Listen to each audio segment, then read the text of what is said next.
Cody Hendricks or Corey Hendricks, welcome in, man. How you doing? Welcome in, welcome in. Okay, we have to get YouTube charged. Excuse me, you guys.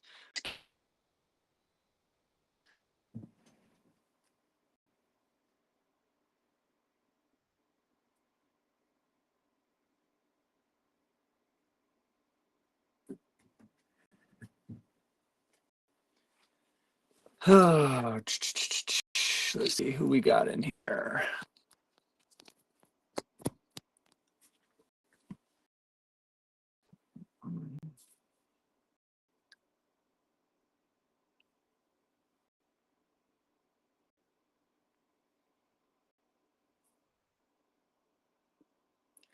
Let's get our comment section in.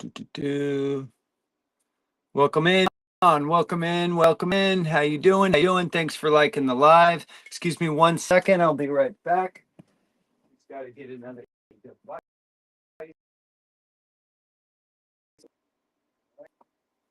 There we go. We're going to rock and roll right now. Thanks so much, everybody, for being here. Just give me 1 second. Cambu, how you, Felix?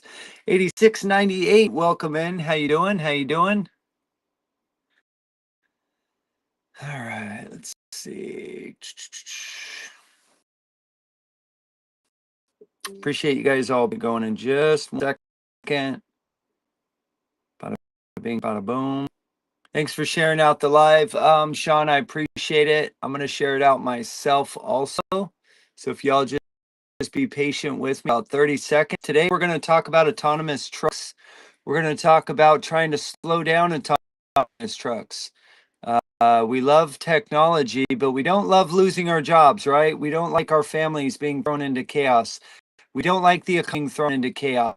We don't want our country to fail, right? So it's really important that we really get involved and we unite, and together we stop this madness of a few people getting richer and the middle class, more middle class becoming poorer.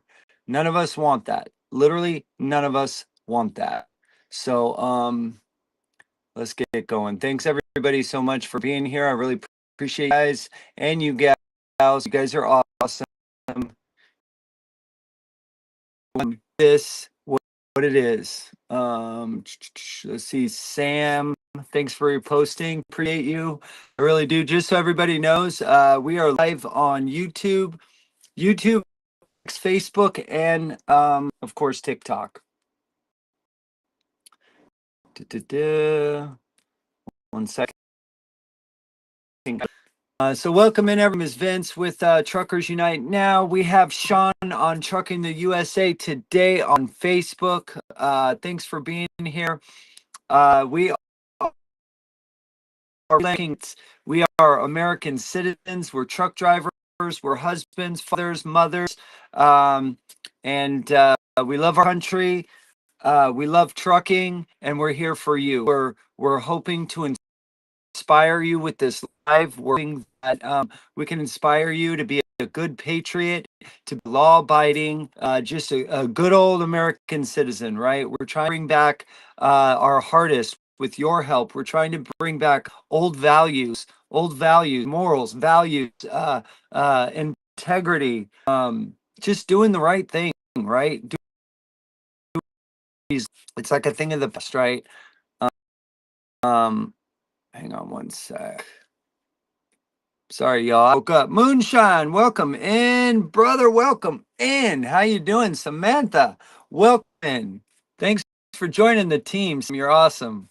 The trucker Michael, welcome in. I'm glad you're here. Yeah. Let's see. Where's Mr. Sean? Here we go. So today's live is about autonomous trucks, right? Slowing down autonomous trucks. You guys have all seen it. What do we have? 3 days. Today is what, the 12th? Say 12th? Yeah, today's the 12th. So we have literally 3 days to get our comment in at fmcs.org. Federal Motor Carriers Administration. This is really important, guys. And if we don't get in our comments, Aurora will put a lot of people in business. Okay, Hirschbach is 500 autonomous trucks. Aurora buys. It's going to put 150 drivers out of business, out of a job. What's that 1,250 truck driver going to do? They're not going to be able to feed their families. Not going to be able to pay their mortgage. They're going to be in a lot of trouble, right? So we need to get this going. Just so everybody knows, we're going to start bringing people up in a minute. I'm going to give Sean a second to talk. So everybody knows, this entire live is for entertainment only. Everything that we say on this live, we are asking, please go fact check everything we're saying. Because what we are about here is truth. Let's get all a question. Even if the truth is, would you rather have the truth being ugly and disgusting, or would you rather have a lie that is beautiful and smells great? Which one would you rather have? These are the questions I ask myself every day. And I want the truth. I want the ugly, raw truth. I want transparency. Even if it's ugly, I don't want to be bliss, right? I don't want to just be driving down the road and thinking everything's okay. And there's a bunch of people trying to destroy my life and my family's life. And that's what we have. We have a lot of corporate giants and global elites that, millions aren't enough. They want billions, right? Or 300 million is not enough. They want 2 billion. They want to get it off your back. So instead of you making 100 grand a year, 80 grand a year, you're going to make 60 grand a year. Already doing it with truck parking. That's $4,000 a year out of our pockets for parking. So when is enough enough? So that's how this channel was born. That's how we, the truckers, was born. Truckers Final was born. Trucking the USA Today on book was born. Pastime for a Change was born. FOPT. We call them all out because together we're stronger. It doesn't have to be all about me. It can be we. Sean, welcome in, brother. How are you?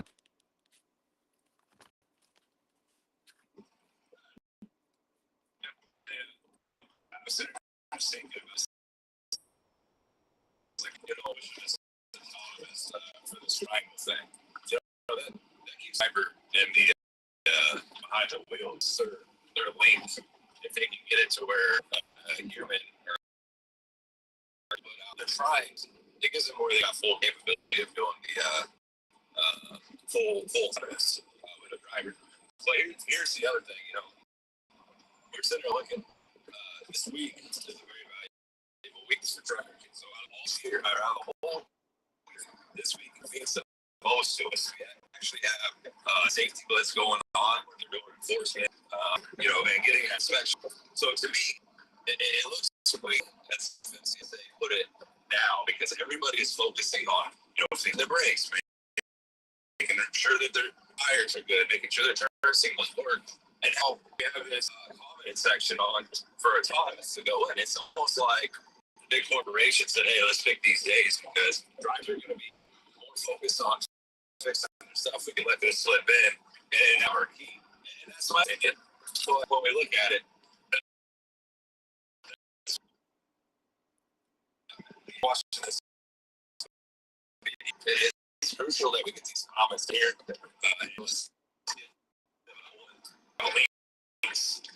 We feel so now you can pretty much just type in the base. AI will help you finish your comment out so it's more professional. The comments, the periods. I mean, we only have a couple minutes to do something. So try to type in this long comment, get it out there. We've eased in it. We took the burden away. Just get there. The more comments we have, it builds a body of evidence to show the FMCSA that we're drivers, right? But everybody says we can't there. I'll tell you this. We can agree on that. That's taking our system on. So it's a good start right now. But use this as a tool way to connect drivers. All of us together to show that we do always we do always in the right direction. So that's it's very, very important. It's not opinion. We need the power back in drivers' say. Right now, they've a lot of people are pulling every ounce of power that we have for away from, and we need to bring that back. We got to take the power back to the FMCSA to say that we do have a voice and to put these comments at the time that were very, very crucial, focusing on our safety part of it. Unacceptable. And out of this, we get an extent. Hopefully, we can get a better game system to come back when they do their other commenting. What we're trying to do here is saying, hey, this year is going to go on, but there's going to be hundreds of other things that they're going to try to circle around and put the loop. And if we all can get that together and connect, the next thing they throw at us, we're going to be prepared. We're going to be built up to saying, oh yeah, the system, it shows like the government, and people get scared. This is nerve-wracking. It's a part of authority when you go on their website, and that's the very first thing you see is this is a government website. Everybody's like, oh, let's back up. So what we're trying to do today is ease that burden for you to follow through it. Don't be nervous. Don't be scared. It's just big words and get to the comedy part and get to that message get to work. That's right. That's right. I don't know if we're having some difficulties here. Can everybody hear me okay? Am I glitching out at all? Okay, if you could let me know in the comments, am I glitching out or what is going on here? Seems like everybody's coming in and out. Am I coming in good? Okay. Past time for a change. Welcome in, brother. How are you? Let's get you a gift here. I'm actually working on the backside with James Lamb right now. We're trying to get this stopped because we're going to the SBA so that we can say that we didn't have time to do anything. So yeah, things are happening on the backside, and we're gonna keep our fingers crossed that we can stop this because people don't realize this was an exemption that just ran out, and they're asking for another one. But who was notified? Did OIDA tell us, hey, we need to get over there and comment on this thing? No, they didn't. Yep. Okay. And it's on my profile, but it sounds like Sean made it easier. I didn't really have time to do it, but it sounds like Sean made an AI generated thing. Hopefully you got the direct link. If you don't, go to my page, copy it, get it into your stuff so that we can make this as easy as possible. Because that's what I'm hearing is everybody just wants it easy. Brother, you've been doing this. You've been doing this 12 years. That's what everybody wants. It's. I know. I can't make it any easier. I can't. I don't know how. Do you want me to go to your page right now? That'd be great.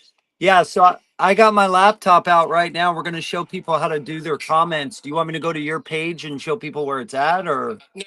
No. It's not on my page. It's on my profile, so I could just tell people to go to my bio here, right? I took my link off to my page so that we could put their link on because you can only have one. So just click on it. It goes straight to it, make your comment, and go. But it sounds like Sean's got another deal going for his AI.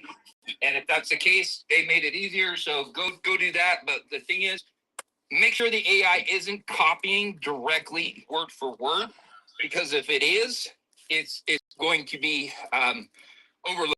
They won't even look at them. They'll say, Gotcha. this is the same. This is the same. Because they've got an algorithm that goes in and checks everybody's emails and says, okay, all these are the same, delete. So Gotcha. just realize that. Gotcha. Yeah, so basically it's your words into it and it follows the definition with it. So right. So if you say triangles, it's gonna iterate on triangles, right?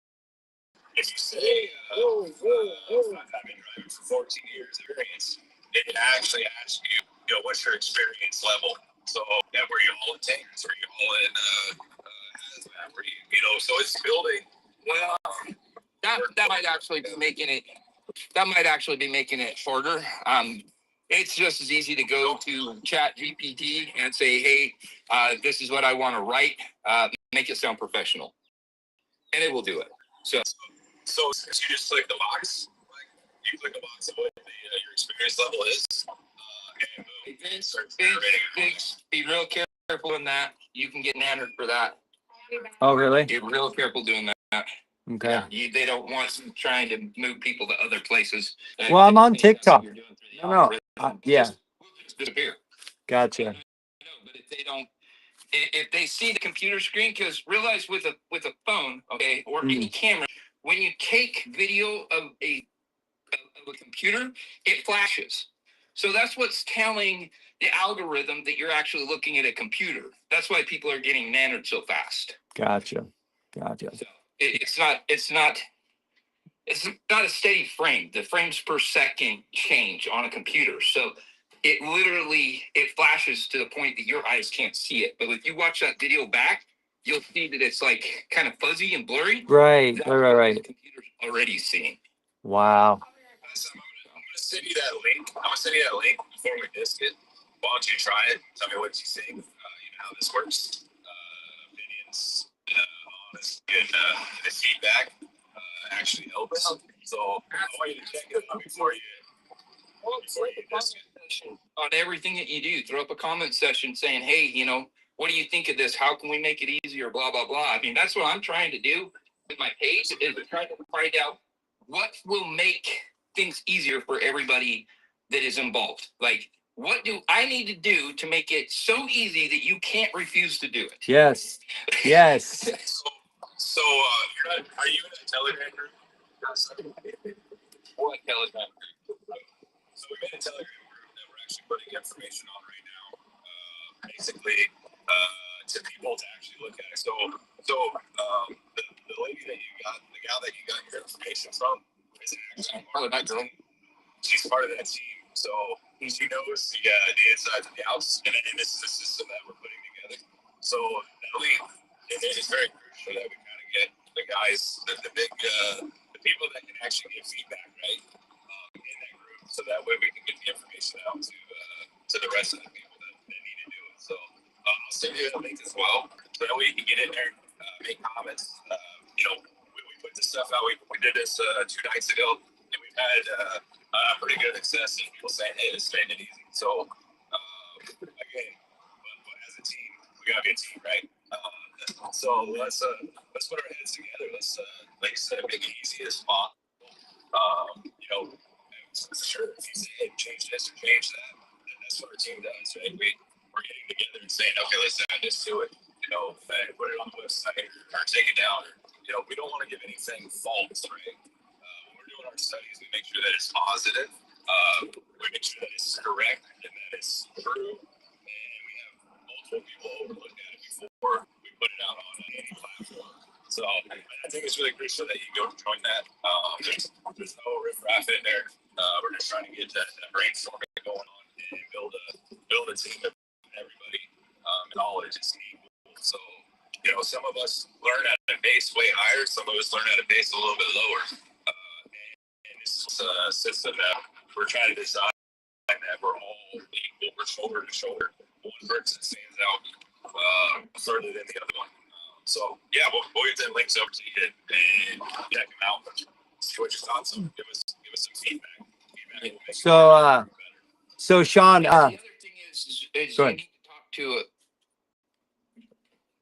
that you need to talk to people, programmers, so on and so forth, and get your own AI built, because the problem with using that, especially directly in your page, is that they own it.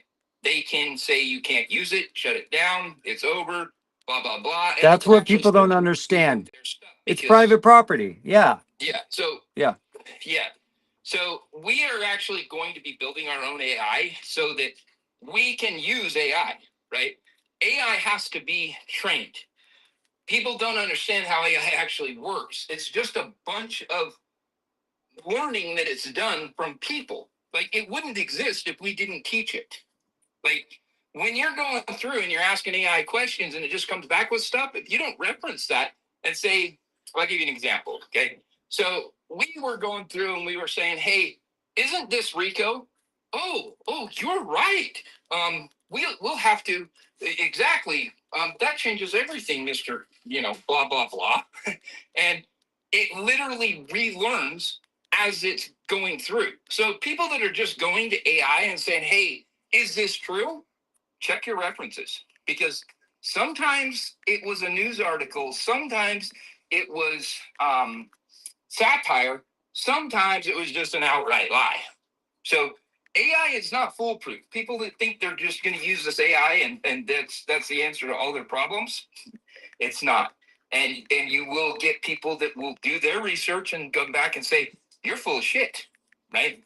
That's why part of the reason that, Past Time for a Change split, because I wasn't allowing somebody to put my name out there on something that was not verified. And I just There we go. Yeah. Trust but verify. That's right. Yeah. Just so everybody knows, I heard last night someone told me that there's a few groups that are out there that are going after any like trucking advocates in general. They're starting to go after their past and starting to put those things out online. I don't care what people's pasts are. That's not gonna derail me. That's not gonna stop me. Actually, if somebody has a bad past, especially if it's in like their 20s, early 30s, I kind of trust that person more than anything. If you have an absolutely squeaky clean record and you've never done anything in my life, that tells me you probably have a lot of money and you've paid a lot of lawyers. Grumpy, welcome to the team. You've probably paid a lot of lawyers to keep it hush hush. So I trust a middle class or a poor person way more than I do someone with so much money they can just make their problems go away and they don't have to be accountable for anything they've done in their life. So I honestly don't. I don't tell everybody listening, don't even waste your time sending me DMs or trying to tell me about somebody's past. I take somebody from when I meet them and then I go forward into the future, present and future. That's all I care about. The past for me is just lessons. You know what I mean? Anybody can change. Anybody can start a new life. And we learn things as we go through life. We mature and we make mistakes. And I know I've made a ton of mistakes. I've made thousands of mistakes, but it's made me who I am today. I'm not the same person I am today that I was when I'm 20. So anyways, Mike is probably in a bad area if I had to guess. The other Mike, Moonshine, we the truckers, welcome in, man. How are you, brother? Or no, Sean left. Sorry. Doing pretty good. Nice. I'm gonna be the first one to put it out there. Okay. I've been in jail 3 times, evading arrest, assault on a peace officer. Stupid There we go. when I was younger. So I don't care if anybody knows it. I'll be the first one to tell them. So, Bro, just watch your language. Just watch your language. You already said one that could have got a room taken down immediately. Don't say the S that ends with the D. Don't say it. So yeah, no, Mike. Mistake. So, Yeah. it is what it is. People make mistakes. It's the question is, did you learn from your mistakes? That's right. That's the question. Going You to. know, Yeah. you guys are the perfect example of advocates. People say things that you don't like, you debate them about it, which is the way a true advocate should do things. The other thing is you don't block people. You don't get your panties all riled up and, you know, start name calling and everything. And when you talk about stuff, it's we, all of us. It's not I, me, my, you know. That's right. And that's the way advocacy has to be. It has to be about everybody and not just you. Right. That's right. So what you and Vince, what you and Sean are doing, I love it, man. I love it. You know, you guys talk about different things and have a lot of facts, you know, to back up what you're talking about. And that's the way an advocate is supposed to be. You can't get on a live and it's mine. That's not how things work. It's got to be everybody. You gotta, you gotta be able to debate somebody. Like, you know, what would your debate be? If I'm like, well, I'm all for autonomous trucks. I think it's a great thing. What would your rebuttal be to that? You know, You Mike. would debate me on why it's not. Right. Yep. I've had, my entire life, I've always had people mad at me. I've always for being the middleman, right? I've always been that person that tries to get two people to stop fighting and arguing and because there's a little bit of truth to both sides, am I right? And that goes for like me and someone that I'm arguing with. There's always a little bit of truth that I'm probably not 100% right and they're not 100% right. So at the end of the day, it's like that's how we got started, right? Is to stop all this division, stop all this he said, she said. It's like, whatever, man, the past is the past. Like, there's so much more important things to fry here. Like, let's focus on autonomous. I don't care what happened in the past. Don't waste your time talking and arguing about the past. Who cares? We have bigger fish to fry here. The global elites are up there just laughing, watching people divide. They're just laughing like, oh, they're going to argue about something that happened 10 years ago. And I'm not saying those things don't matter. Whatever happened 10 years ago, 20 years ago. I'm not saying that those things don't matter. What I'm saying is there's only so much time in the day, right? We only have so much time after we sleep, eat, do our business, work, spend time with our families. We only have so much time in the day for advocacy. So what are you going to focus your time on? Are you going to focus it on something that happened in the past? Or are you going to focus on the more important things like protecting your freedoms, protecting your financial income, protecting your family? That's what this is about, man. We're trying to protect the future. We're trying to protect the 21-year-old that wants to be a truck driver, right? You're a co-driver. Welcome to the team, man. Thank you. That's what we're trying to protect here. So let's not spend our time on that. And yeah. I got one more thing. I'll jump off here and let somebody else up here. And like Sean said, you gotta do your research. Somebody says something, do your research. Don't just put it into Google or Chat GPT or whatever site you use and go by whatever pops up, because you can go to DuckDuckGo, you can go to Google, you can go to Chat GPT, type in the same thing, you'll get 3 different answers. Right. Yeah, no. Everything comes up the same all the time. So you can't do a 3-minute Google search and expect to find the truth. You got to dig into it, find out, and that's something that people don't do. That's right. Fact check that we tell everybody, Mike, right? We don't care about your truth. We say that respectfully. We don't care about my truth. We care about the truth. The truth. Don't we all want transparency? Even if Mike, answer this honestly. Would you rather have the truth and it's ugly and disgusting, or would you rather have a lie that looks beautiful and smells great and feels good? Which one would you rather have? I want the true truth. That's right. I don't want the truth that's sugar coated with pixie dust and unicorns.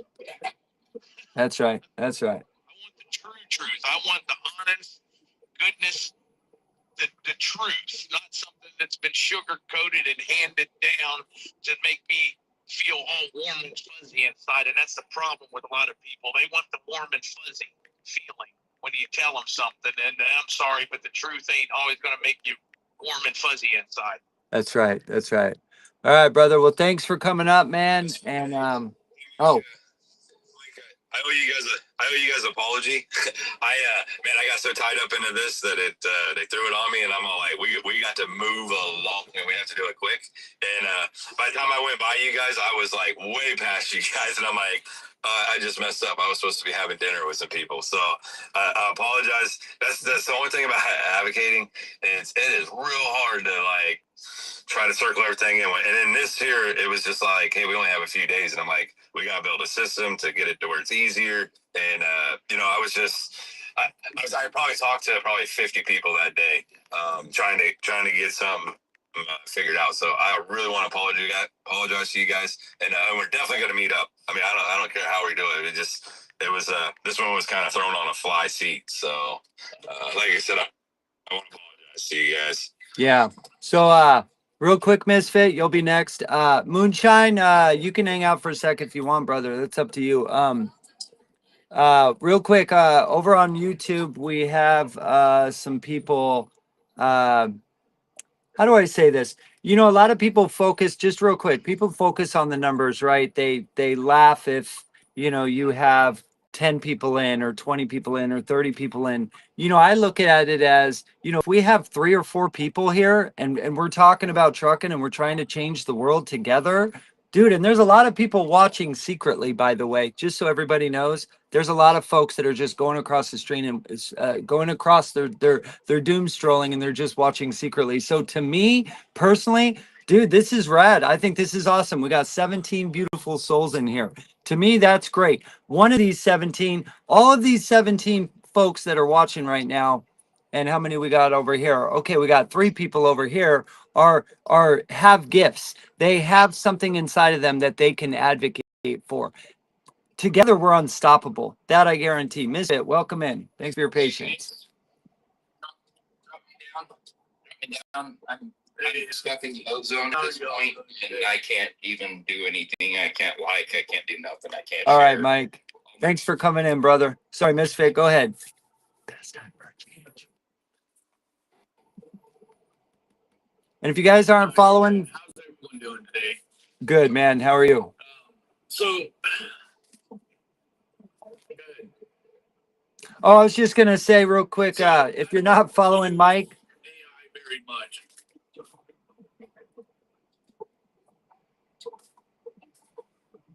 Go ahead. Finish what you need to say. I'm sorry, man. I think we have a delay here. I think there's a delay. My apologies. I was just gonna say, if you're not following Pastime for a Change or Mike, go check out his site.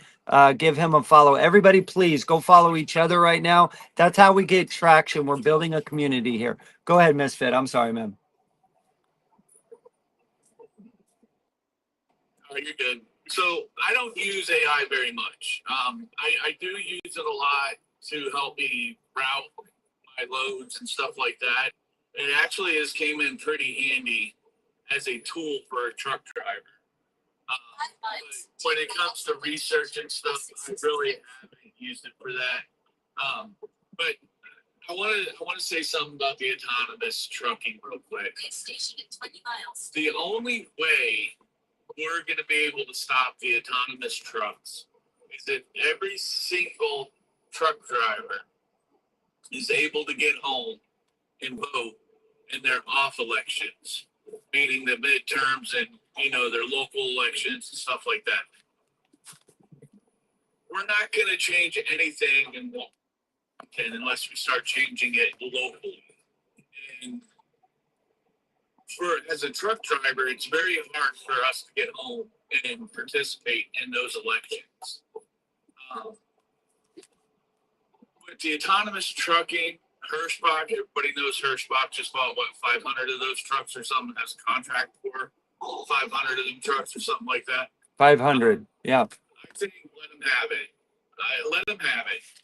Because at the end of the day, what's going to happen is it's going to fall on their face. Because our infrastructure is not built or ready for it yet. And that's what people keep forgetting. So when they bring these trucks out and people start losing their jobs because of these trucks, companies are going to start falling one after another because of accidents and lawsuits and high maintenance prices and all sorts of stuff. Because it cannot pull into any TA and get a tire change. It can't pull into a Love's and have an air system looked at. It's going to have to go to a designated mechanic that knows about the trucks. So that pool is really, really, really small right now. I don't think autonomous trucking is actually going to be a hindrance in this industry for at least another 50 years.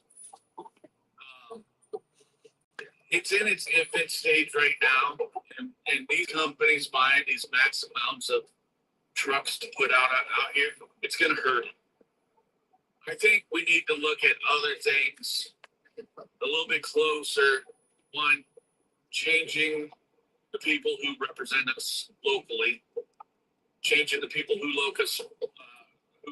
represent us federally, and start changing those who run these government programs, FMCSA, et cetera, et cetera, et cetera. That's how I'm feeling on this. I know everybody's up in a uproar over the autonomous trucks, and we need to act now.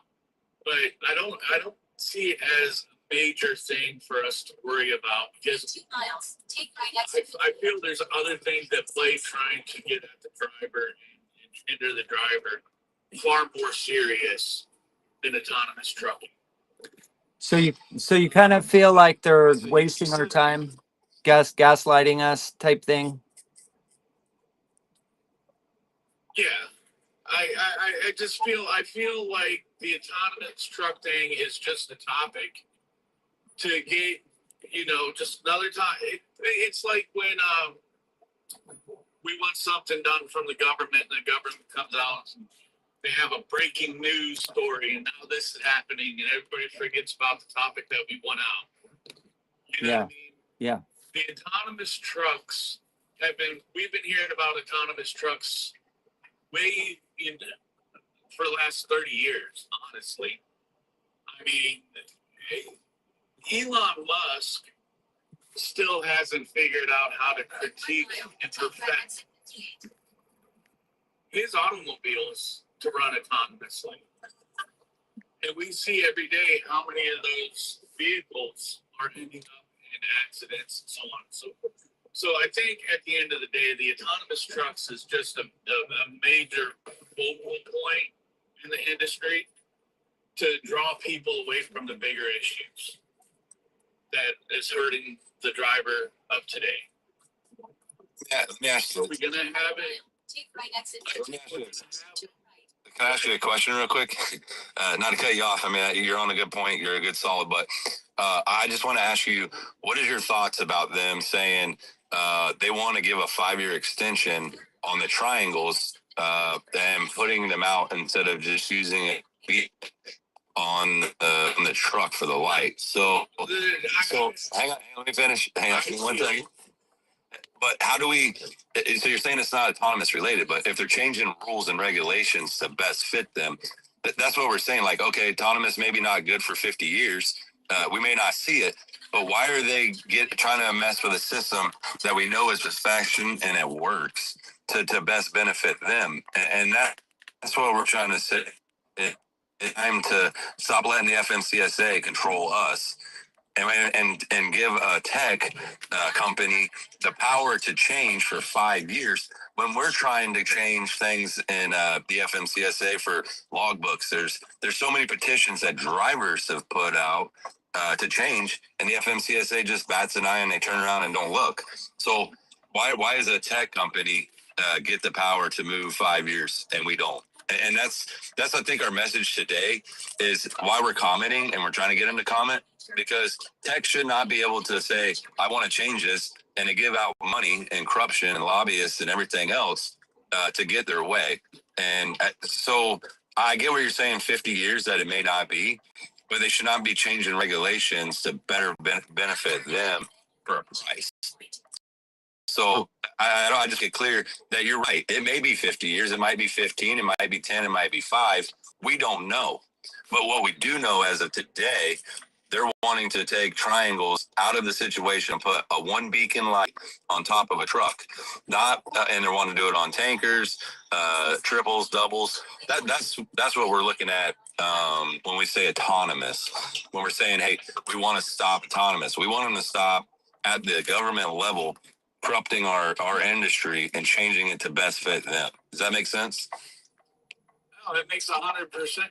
100% sense. And that's the thing. I can't see how the government is going to allow that to happen when Department of Transportation already came out and said no on that because the human factor has been removed. I know they're fighting for it. They want it to happen that way. But I don't think, honestly, the Department of Transportation, given the safety factor and the lack of the human interaction with it, I don't see them getting that passed to where they're going to be able to just put a beacon on the truck. Okay, my next thing is, do you think it's more safer that we all make a comment and say what our real opinion is and kind of use that like as a voting, saying that, hey, we're here, we're listening, we don't want it, versus saying we're going to put it in the government's hand or the FMCSA's hands to make that decision, right? So if I'll make a reaction of saying, hey, we don't want that, we're, the safety studies show it. As a driver, our voice matters. Our voice matters when we put 1,000 people or 100 people in the same room versus letting a member of maybe 20 people on the FMCSA site to decide and make it and to change a regulation to best fit a technology. Here's my outlook, right?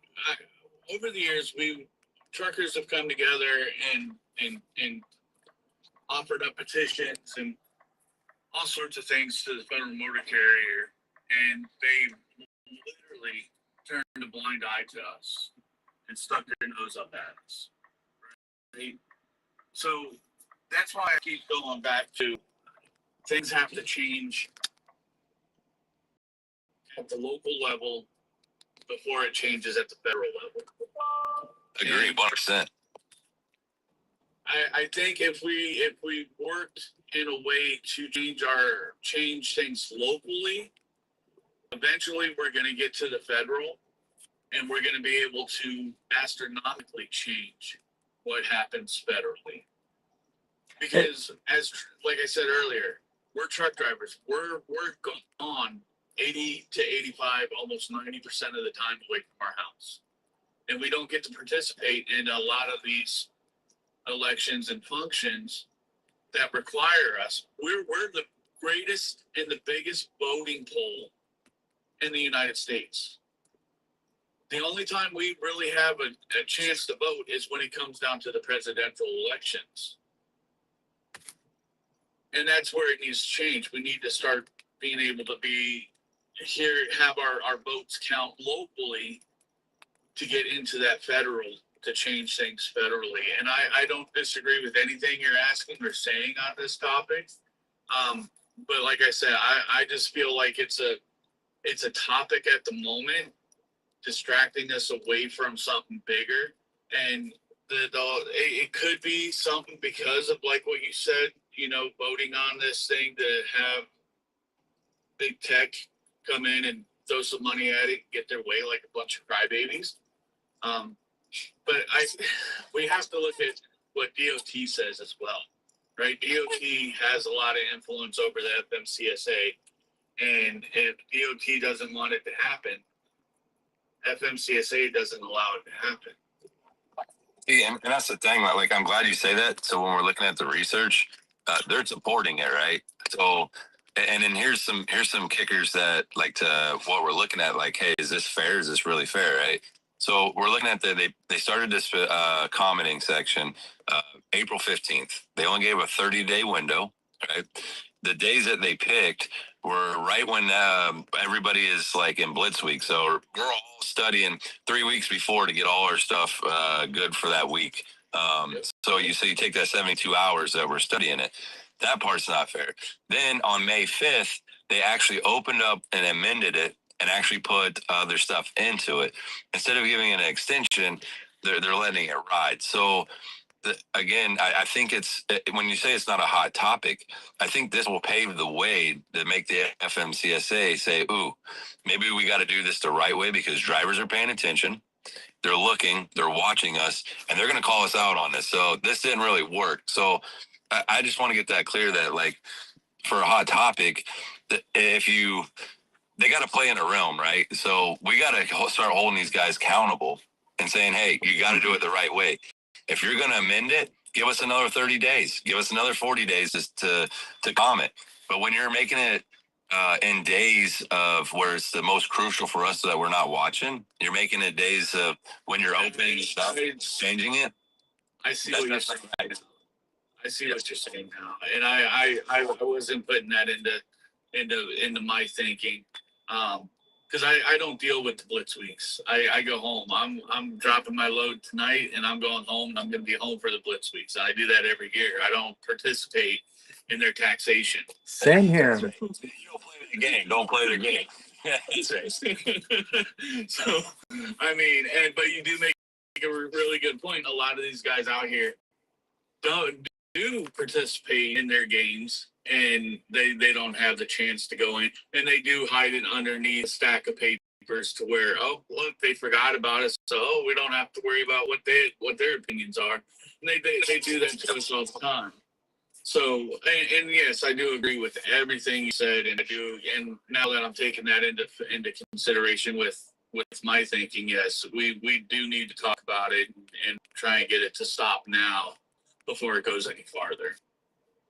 Yeah, absolutely, and that's what like we're using the topics there, but like you got to look at the whole picture, and then once you see the picture, it's like, oh, what are they doing? Are they trying to play with us to see if maybe if we do it now next year we want to put something important that best benefits us, then they hit us and they're like, well, that worked this year, let's do it next year the same exact way. So if we show that, hey, we're watching you, they're gonna have to find a sneaky way to try to pass something in there. So that's why most people are home. Like there are a lot of people home, and a lot of people can't comment. So I don't believe that they did it just for the aspect of, well, they're doing it during Blitz week.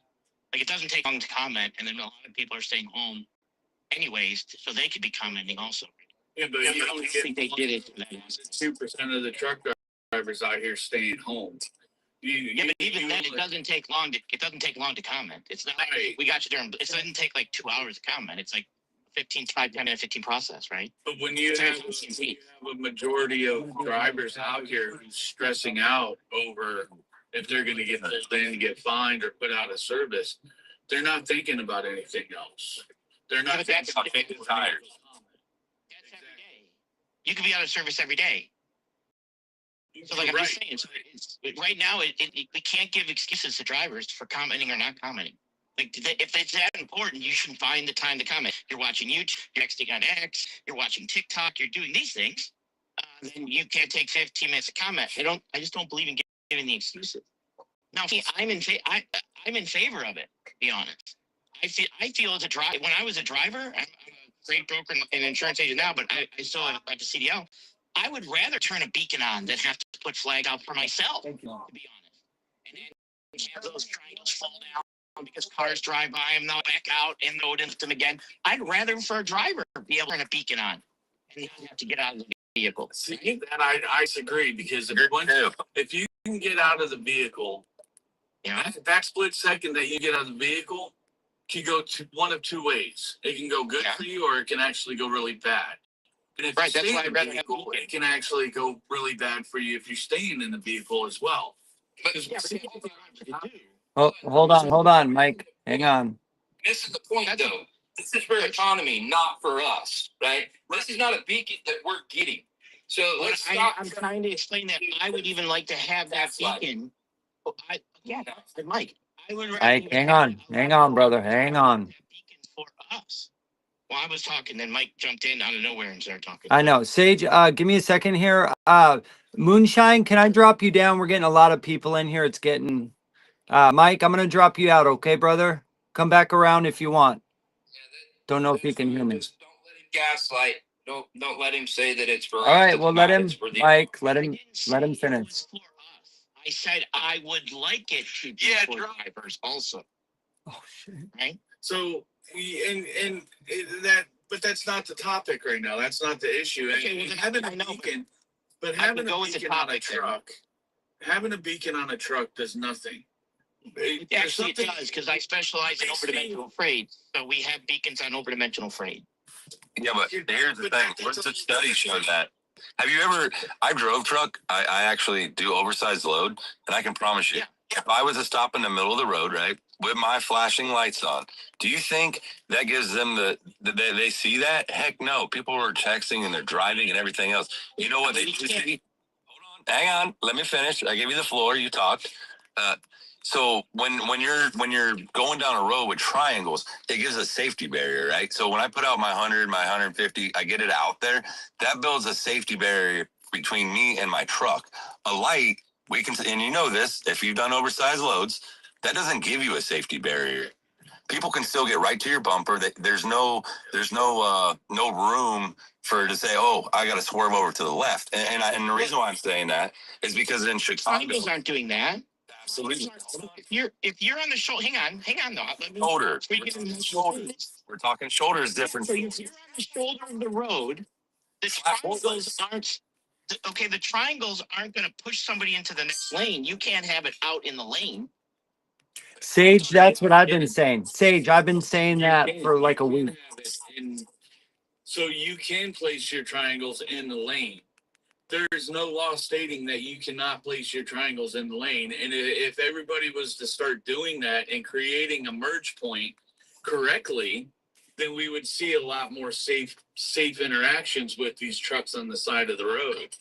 So Misfit. beacons, Are you talking like the first triangle 50 feet back is on the driver's side, 100 feet back is in the middle of the truck and trailer, and then 200 feet is down here on the passenger side, basically. If you're looking at a top view, one's here, one's here. So that when traffic comes, they know if you're broken down here, traffic knows to go around, correct? yeah, That's what we're supposed to do. Like a lane. Yeah, you can't Just put like a one lane. here, one here, one here. No. Right. You can't block a lane. Not even a pilot car is legally allowed to block a lane. You can't block a lane of traffic. So your triangles are supposed to be at the corner of the trailer and then veer outward. Correct. And it's supposed to be 200 feet, 100 feet, 50 feet. So it's off of the shoulder of the road.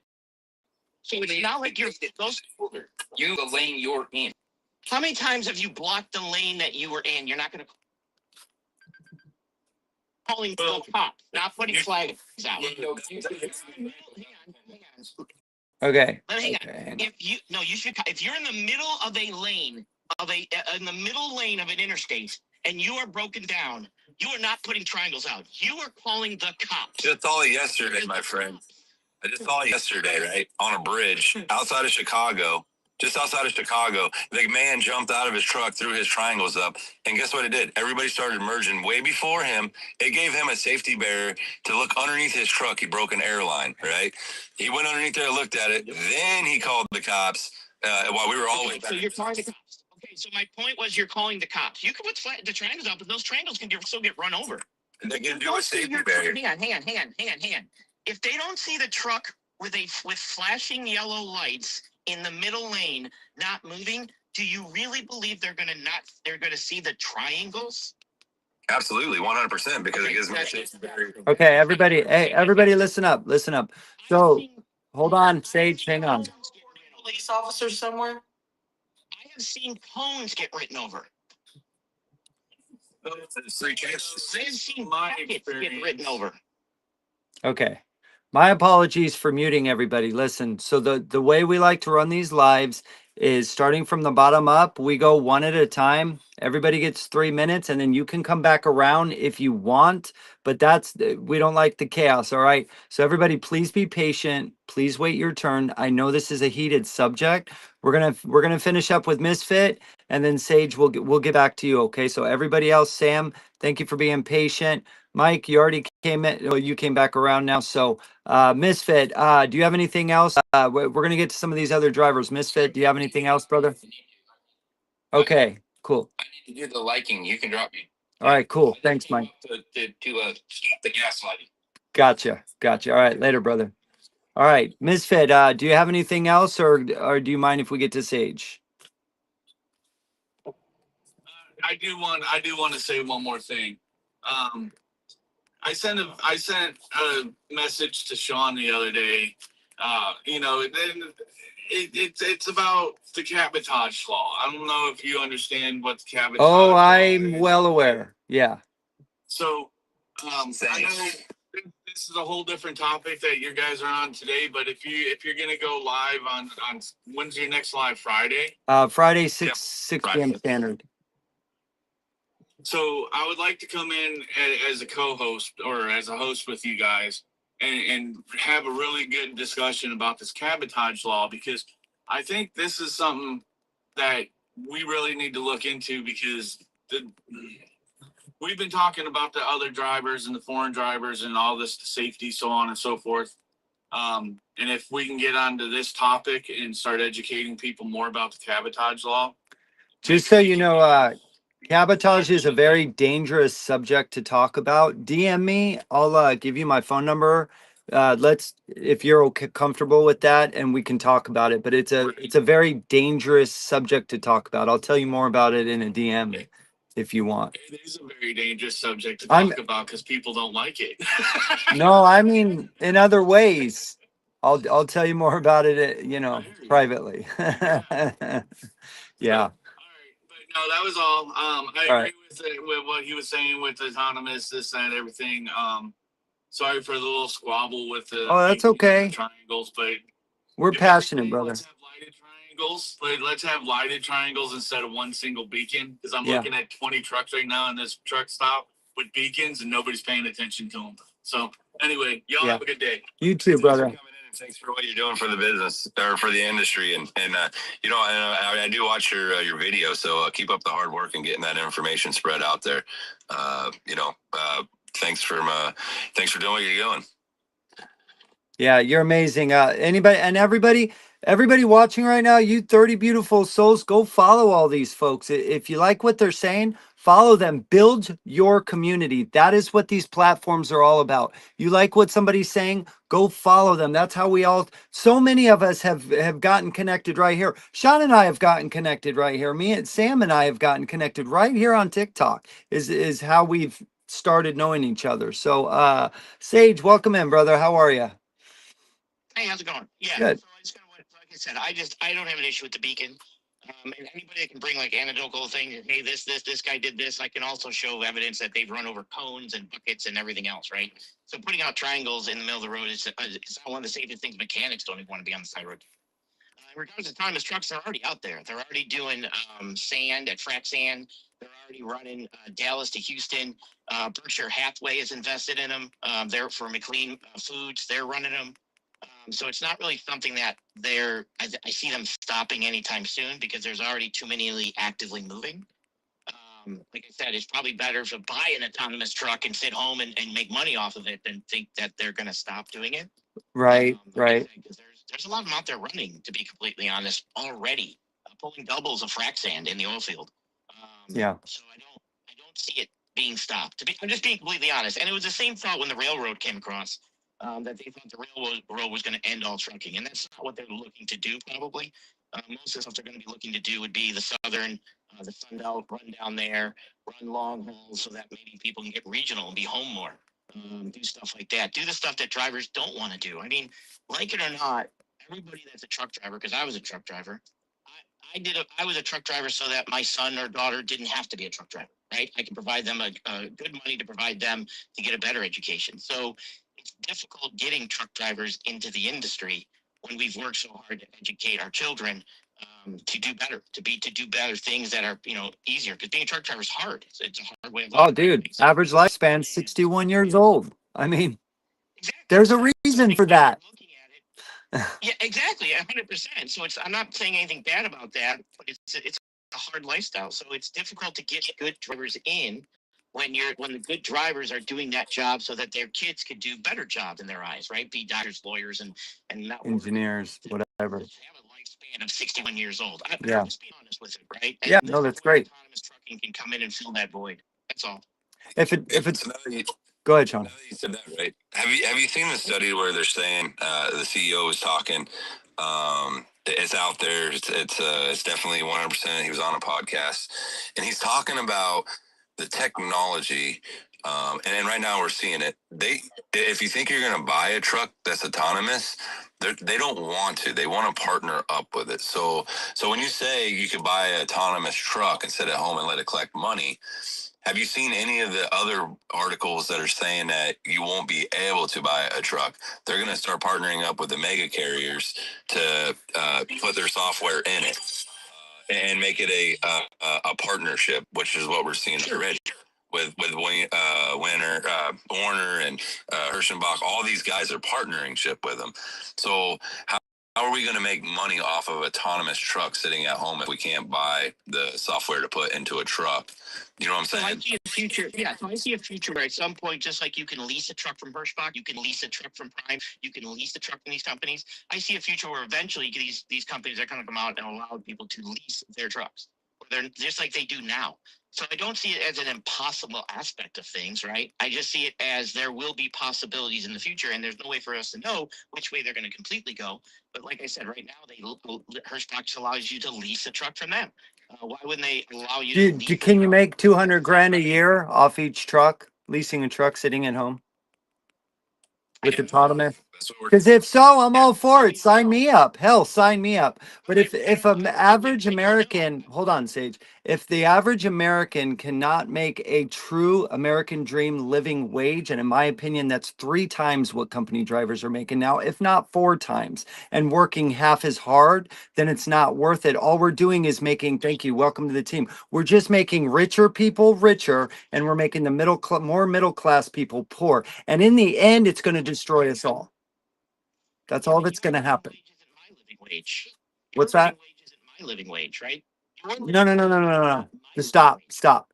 A living wage is being able to have a home, being able to eat food, support your family, have medical, have dental, take a vacation once a year or twice a year, and have a hobby.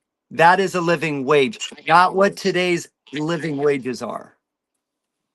Okay, I have all of those, and my monthly bills are about $2,000 a month. And I have 11 acres. I have a 4,000 square foot, 11-acre home. So can you explain that to me? Do you live in a small town? My monthly mortgage, no, well, I do. I live in a small town. I work from home. Okay. I have a F-150. Okay. I have 11 acres. I have a tractor. I have a 4,000 square foot home. That sounds like the American dream to me. Sounds like the American dream. So my cost of living is lower than what you just said. How long have you been doing it? How long has your mortgage been going? I've had this house for 12 years. There you go. I've had my house for 6 years. My mortgage is $2 grand. But wait a minute. 6 years ago, it wasn't $2 grand, right? 6 years ago, in today's prices, it was $4 grand. So it's, yes, go ahead. Again, living wage is like cheap freight. It's very difficult to pin down what cheap freight is compared to what a living wage is. Well, this is what I always base it off, Sage. Hold on. Sage, hold on. Let me say No, something. William, hang on, brother. Hang on one second. All right, we'll get to you. Sorry, everybody, and thank you for your patience. So, Sage, the way I like to look at things is an 18-year-old is supposedly an adult per the government, right? So if I'm an 18-year-old, right, you're right. If I'm an 18-year-old and I go out into the world and I have absolutely nothing, how do I obtain the American dream?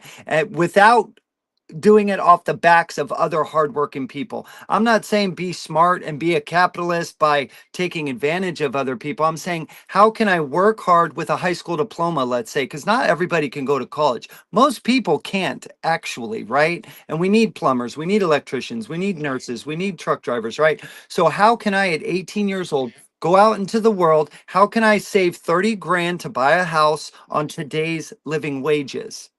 How? How can I do it? Is it even possible? Mortgages are 50 years now because of greed, not because they're good people. Go ahead. So are you asking and answer? So the question that you asked, oh shoot, hang on. Anyway, You could take that if you want and come back. 18-year-old. No. So a question that you asked is, how is an 18-year-old? Well, most 18-year-olds aren't going to go out and buy a house, right? So most 18-year-olds, just like when you start working in any industry or in any job, you start at the bottom and you work your way up. Definitely. I didn't have a Agreed. house when I was 18 years old. Same. So at some point, even at 18 years old, just leaving high school, you're probably going to have to live at home with your parents, just like a lot of us did. Find yourself a career or a job to be able to eventually afford, rent with buddies, share roommates, and have this stuff. That's normal. That Nobody's is normal. expecting an 18-year-old You're to have right. a living wage as much as a 40 or 30-year-old, right? Right. So you're going to have to find, at that point, you're going to have to do what it takes to slowly move up. Like I said, when I left at 18, I lived with buddies. After I lived with buddies, I went over the road and lived out of the truck. If you don't mind me asking, how old are you? Sage, how old are you? 50. You're 50. So you and I are identical. We're about the same age, okay? I'm 48. Okay. It's not the same anymore, brother. It is not the same as when you and I were growing up. Your kids and my kids are not gonna, they're not gonna be able to work their, some, yes, there are many situations, but there's more situations that are not. I'll give you an example. My grandmother, Northridge, California, she was born and raised here in LA County, right? She, after high school, she went and worked at a grocery store. Exactly what you're saying. She was a bagger making minimum wage at that time, whatever it was. Today's day, $15, $20 an hour, right? Example. She worked her way up to a cashier. Then she started making like today's money, $25, $30 an hour, right? Then she worked her way up to assistant manager as a cashier. She went, saved up for like 10 years, bought a house at 30, everything that I'm assuming you're saying right now. I know exactly what you're saying. She saved up, bought a home, paid off her mortgage after 30 years, retired with about 200 grand in her pocket. Today's money, that house is now worth $1.2 million. When my mom and my uncle sold it 10 years ago when she passed away. Now, today you cannot do that. Cashiers today, she passed away making $30 an hour at Albertsons as a cashier, bro. She paid off a $1.2 million house. Today, good luck. Try it. Try it. It ain't gonna happen, dude. I have 4 kids. Yeah, I do. Do you have kids? Yeah. Okay, how old is your oldest? 15. How old is your oldest? My oldest is Are you 15. telling him right now he needs to? Are you telling him right now that he has to do to get a better education to make sure, like your job now is to teach your child that being a cashier, you're not going to get this. So you are educating him to be smarter and better than the other kids that aren't. That's right. Of course. That's, yeah. The same as people in the 50s. People in the 50s said it's not the same as for people in the 60s. Yes. All the way down. This has been happening over and over and over and over and over again. So what we've learned that by better educating our children as we go, it has become harder for the ones that don't educate their kids compared to the ones that have educated their kids and told them to go, okay, look what's opening up. Trades, electricians, plumbers, welders, all this type stuff. Yes. Those are probably the jobs of the future. That might be something, robotics, stuff like that. Those are the jobs that you would have. I can't say, well, just because your child decided to be a cashier while my child decided to go into a trade school out of high school and learn robotics, that we're the same kids. So you can't just say, that's why it's very difficult to say what's a living wage. It's a living wage for somebody that goes from high school to robotics training compared to somebody who goes from high school to cashier training. Right. Different living wages. But that's not my fault in regards to that. Okay, Sage, brother, Sage, we're kind of taking over the show. Can you come drop? There's a lot of people that want to get in. Love talking to you, man. I would love to talk to you more about this because maybe you can change my mind. Like, this is my biggest battle, brother. I just want everybody to have the middle class American dream, even if they're just a plumber. You know what I mean? I do. That's what we're fighting for. And I agree with 90% of what you're saying. Bro, reach out to me. You're welcome on my show. I do my show Tuesdays and Thursdays. You Oh, can just come on and we can talk about it. okay. Stage Outcast X. I'm going to Gotcha. be on XM radio, satellite radio tonight on Road Dog Radio at 4 o'clock. I mean, just Awesome. I didn't know that. Yeah, let's talk more about this. All right. Did you happen to hear us on Road Dog? We were on there just a couple days ago. Yeah, I'm on there. I know a couple there. I do the news a couple times a week, and then he's got me on Trucking Sense. Charles has got me on Trucking Sense. Dude, I didn't know that. Right on. All right, Sage. I didn't know that, brother. All right, cool. Thanks, Sage. Later. Samantha, welcome in, and thank you so much for your patience. I apologize. That got a little out of hand, overboard. To be here, Vance. My pleasure.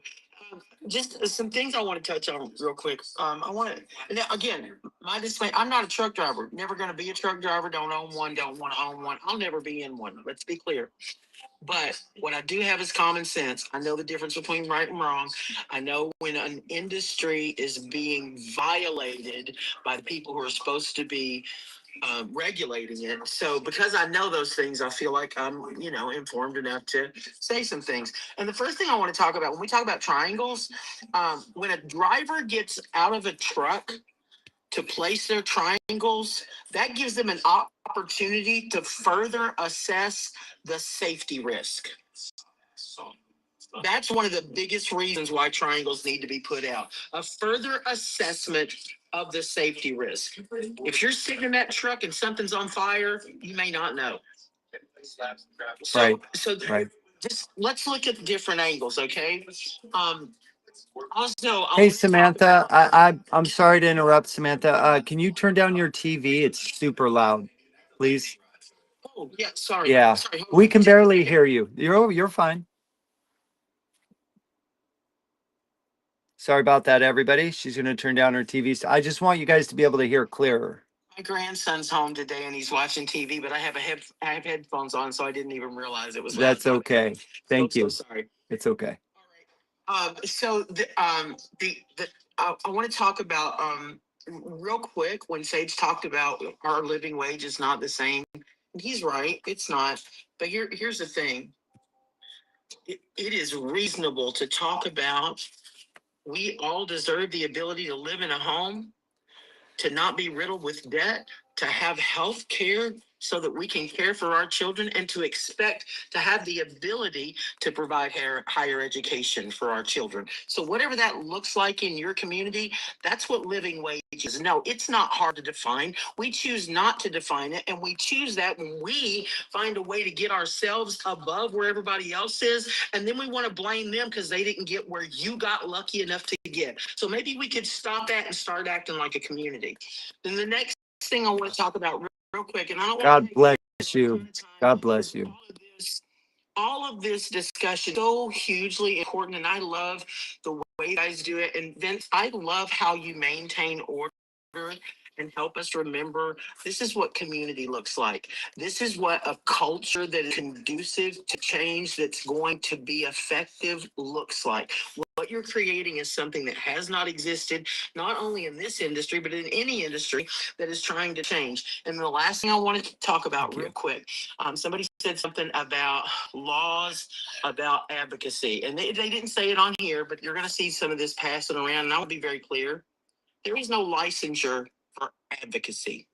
So when somebody tells you the law says that as an advocate you cannot, the law does not address advocacy at all. So when someone says that nonsense to you, I'm going to need you to right quick and in a hurry tell them to kick rocks, because they do not know what they are talking about. And that's all I got, baby. Thank you so much. You're awesome, Samantha. We love you. Thanks for coming in. And thanks for highlighting some of the stuff that was the topics on there, because I was actually going to say when he was talking, but some people kind of get that listen to me and not kind of pause up. But yeah, you're 100% correct. Today's time value versus what 6 years ago, interest rates were down and you could afford a house to get into it now. And the groceries, the price of living is through the roof compared to what it was 6 years ago. But what we need to do, as in today's market right now, focus on today and tomorrow, and the next. At fuel prices at $7 a gallon, that's the day living margin we need to be in. So do we up our prices for a week because Uncle Sam wants to keep the prices up, or do we lower them down? Like that's the thing that everybody has to look at, every single angle of it.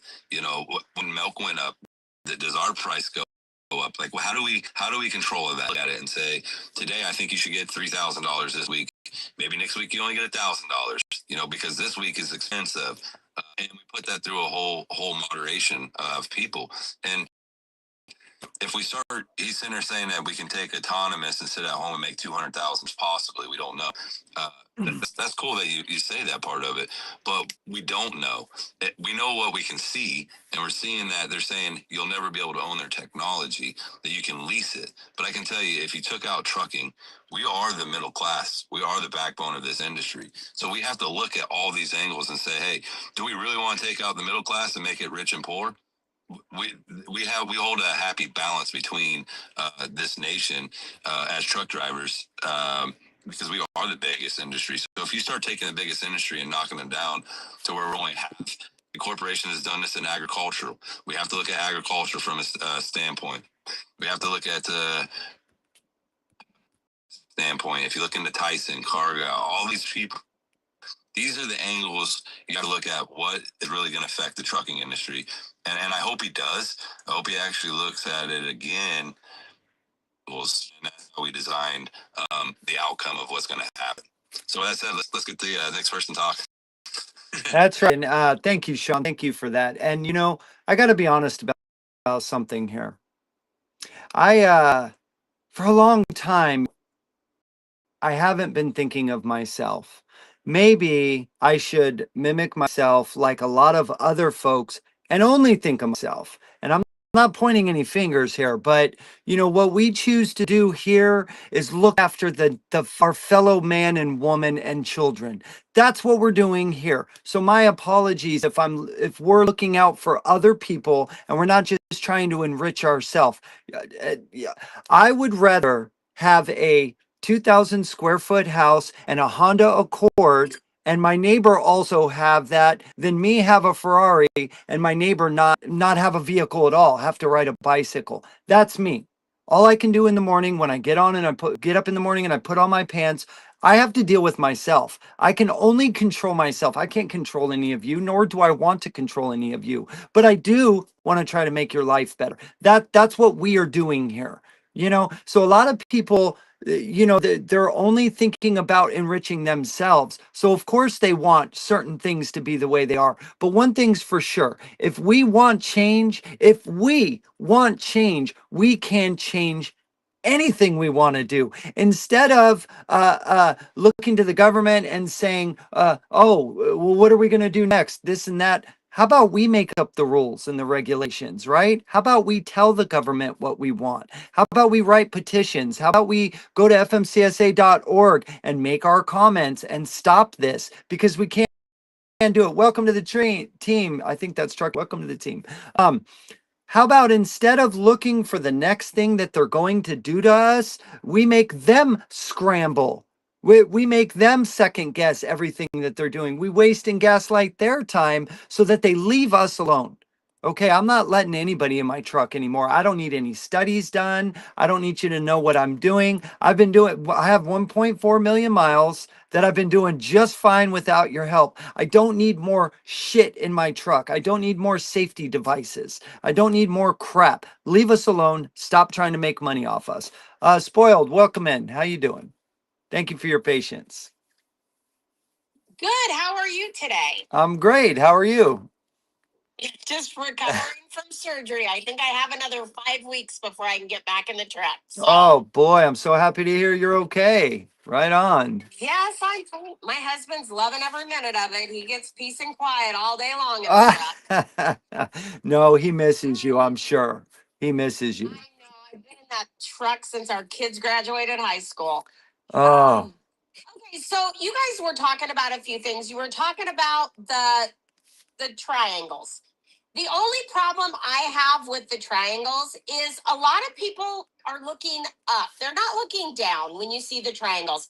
And I did do a little research on them. Only 1 in 10% of truck drivers actually put triangles out. Wow. They don't put them out. It's like 1 to 10% actually put those triangles out when they're broke down on the side of the road. Okay. A lot of people are saying that. I personally haven't seen that, but a lot of people are saying. Can I ask where you got that study at? Because I'm looking at. I would love to have that study because I have not found anything that has that information on it. I have found studies from universities. There's a doctor that was in there that was saying that the triangle difference of when people actually use them, and it was like 1% possible. And I'm not. Yeah, I'm 1 not to 10% is what they said. It's a 1 to 10% of drivers that actually put those out. Okay, perfect. There we go. That sounds better. I just want to get factual. We don't want to give any wrongful information. So that's So Well, what they said. And I think, the gentleman before was talking about, I have a problem. I guess a lot of truck drivers in America try and keep up with the Joneses. And I think a lot of them get too big too fast, and then that's where they fail. Especially in times like right now when the fuel is through the roof. Now, in Nebraska is where I'm from, fuel's still around $5 a gallon. We do use several fuel cards, so we do get a discount on those. But it's very important, and a lot of drivers I talk to do not know anything about fuel surcharge. They don't even know whether they get it or not because they're not seeing it on their rate con. They get the same amount of money, and when they ask me, I always tell them fuel surcharge goes up, it goes down. It is never the same. and it's based quarterly too. It's based off regions also. I mean, there's so much to it. So if you're getting the same paycheck every week and there's no difference, but yet your company is telling you we're giving you fuel surcharge, they're lying. Because our fuel surcharge bounces all over the damn place with the company that we do direct freight. Good for you. Good job. Good job. Yeah, it on our rate con, it literally will say freight charge, fuel surcharge underneath it. So we know exactly what we're getting every week for that. And I just don't think drivers sometimes don't educate themselves enough to say, why isn't this changing? Are you guys with this company? No, oh God, no. Oh, okay. Go ahead. We pull for several big seed companies out of Nebraska. Wow. So you built relationships to get those, I'm assuming. Well, it's the joy, people. Right. We were just blessed because we live in a very small town. 3 of the biggest seed companies are like 20 to 100 miles away from us. And we lucked in. We hauled livestock for over 20 years. And we had a farmer come to us and say, do you want to haul my seed? And I said, well, can we do that? And he said, well, there's one company that you get to pick your own drivers. Wow. And we got into that company, and then we just kind of spiraled to the other big companies. I mean, you can do it. It depends on a lot where you live. Yeah, absolutely. Hey, well, I want to ask you a question here. Do you think if all the drivers right now was to, I would say, kind of like a bond together, unite, like what we're asking, and we was to take every part of the industry, right, and we built the education part of it and actually put it out on here on social media, like you're educating, saying, hey, you should probably be starting to look at your fuel surcharge, right? Vince is going to probably use the family life. Hey guys, you got to live a healthy life. You got to get the family time in there. I'm going to bring a different offer to the table, right? And we put this all together in one table and we actually educated. Do you think it's possible that we can put the power back into the truck drivers' hands? And when it comes to government agencies trying to rule and overregulate us, we could make a change and a difference. Absolutely. I have been in this business. My grandfather, when they talk about, I know Sam had kind of talked, or that one gentleman had said, well, times are different now. Absolutely. My grandpa didn't even graduate 8th grade. Ah, there we go. Then, it's different than it is now. You shouldn't have, go ahead. I absolutely do believe in that. you know, I think we had talked earlier on another show that I'm starting an organization called Hauling for Hope for the drivers. We are Wow. right now setting up our 1888 number. You can call that 1888 number any time of the day, 24 hours a day. You will be connected to another driver that is on the road if you need to talk to somebody or have an issue. Wow, that's amazing. Things like that, you know. Yes. We're bringing back game night. I think that the drivers are so numb to getting behind that wheel and just doing their job that they don't think about everything else that's going on. It's these and taking the CBs out of the truck have divided us and made us to where we're looking down instead of looking up, talking to one another. That's what we're doing, the same thing as well.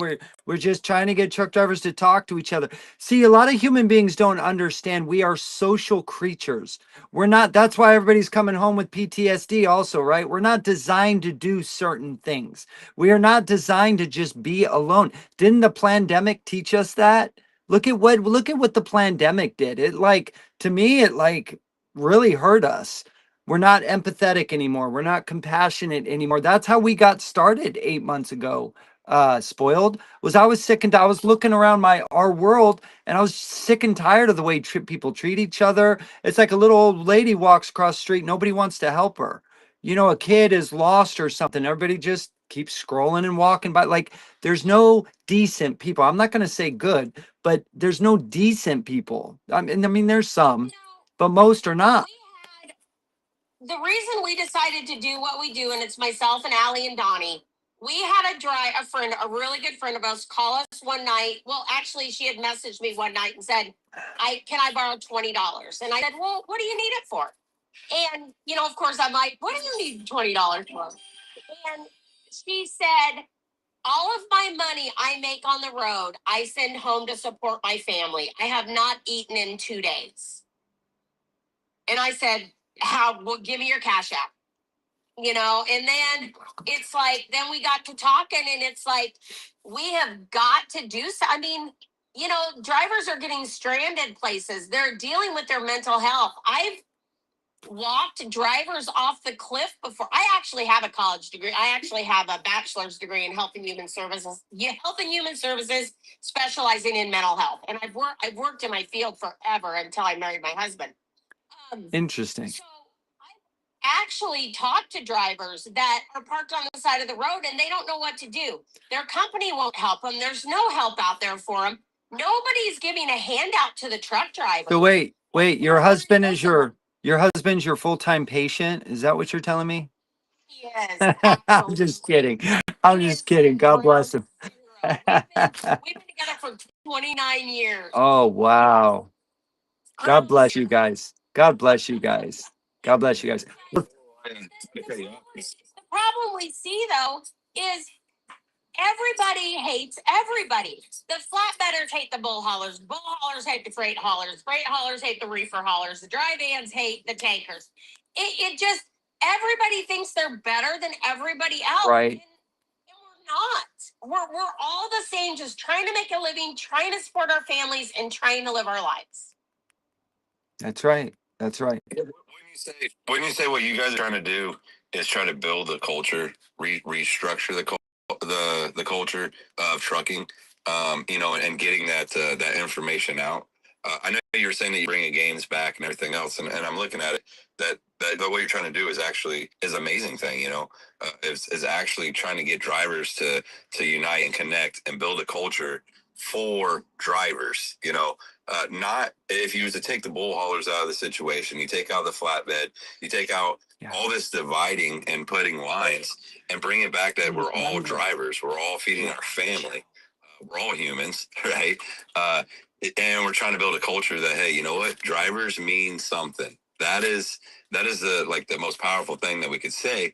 And really, honestly, if you kind of look at that angle, there really is a lot of dividing. I mean, I already found out that we divide all the way down to being felons. There's felon groups that's out there. We divide in colors and races. And if you was to take all that out and put, we are drivers, that we are the backbone of this country. We supply and fill the supply and demand for this country. And it's real hard to get people to understand that. But I think what you're saying is a great thing. It's an amazing thing. I just wanted to give you that extra, to use that information to say, hey, you know what? I'm trying to bring that divide back. And that's what Vince and I are doing here as well. Is trying to. Absolutely. I believe every advocacy, every nonprofit, every organization, we always, some, not all, but some want to be top dog. They want to be the top of that. Oh, yeah. Oh, yeah. And if we all work together, we can do Hang on, fat dog. amazing things, but everyone wants to take credit for everything. Nobody wants to work together anymore. We're bringing back a Friday night game night. It'll be a trivia game. Whoever wins it will get a $20 cash out. We're bringing back cooking in the truck. So we'll have a cooking in the truck contest once a week. So all drivers that want to come in and cook a meal on a live, and then the winner gets an apron. I won cooking in the truck, something like that. So we're trying to do something for the drivers that gets their mind off of what they have been put through all week and the stress. Hey, tonight's volunteer food night. Let's go do trivia and win a $20 cash out. Stuff like that. Right. Well, Spoiled, we're going to get to some other drivers. Thanks for coming in. God bless you both. And we need more people like y'all. So keep doing the great work that you're doing. On side note, I am always in trouble for joining every group. I am constantly having this group mad at me because I'm joining this group. This group is mad at me because I'm joining in this group. And everybody wants me to only be in their group and represent their group. No, we are here to represent everybody. We are here to build a community for everybody. You don't have to just be here with us. Go join all these fine folks. Like, that's what I tell people. The more the merrier. The more the merrier. Like, everyone has their different niche. yes, their different niche. thing that they do. Yes. And we could feed off everybody's little niche and Yeah. make it into something amazing. Yeah, trucking with angels, right? Amazing day. All right. I will pop down here in the comment section. Right on. Thank you, Spoiled. We love y'all. Take care, and I'm glad you're okay from your surgery. All right. God bless you. Yeah, and thanks for coming up and sharing your stories. That's right. Ryan, welcome in, man. Thank you for your patience. Sorry for the long wait. We got a lot of people trying to come in. So how you doing, man? It seems as like it's going to be a slow day for me, so I got the free time. I'm not worried about it. Sweet. What's on your mind? Are you able to hear me? I'm able to hear you. Yep. Okay. No, I came in kind of in the middle of a conversation. It's kind of hard to pick down on like what you guys were actually talking about to begin with. Okay, so today's topic is basically slowing down or stopping the autonomous trucking from coming in and destroying 2 million American truck jobs. Today's specific, we have kind of gotten carried away, which happens all the time on trucking shows. But what we're doing here is trying to inspire truck drivers and small carriers and American citizens to go to the fmcsa.org website and make a comment on why autonomous trucks why Aurora or why Hirschbaugh should not be able to just completely dominate with autonomous trucks, and what that would do to everyone. Because if once again we feed, I don't know whose music that is. If we once again if we allow more and more rich people to destroy the middle class, there's going to be poor and rich. We're going to be like every other nation, and America will fall, in my opinion. Right? So that's basically what we're doing here. Just we're trying to get it out to all of America. Like, they are completely taking away all our rights. They're not giving us a living wage. We're making the same now that we were 30 years ago. And it's just not all of us. Some of us are doing okay, but most of us are not doing okay. Truck drivers' average lifespan is 61 years old. Truck driving is 7 times more dangerous than law enforcement.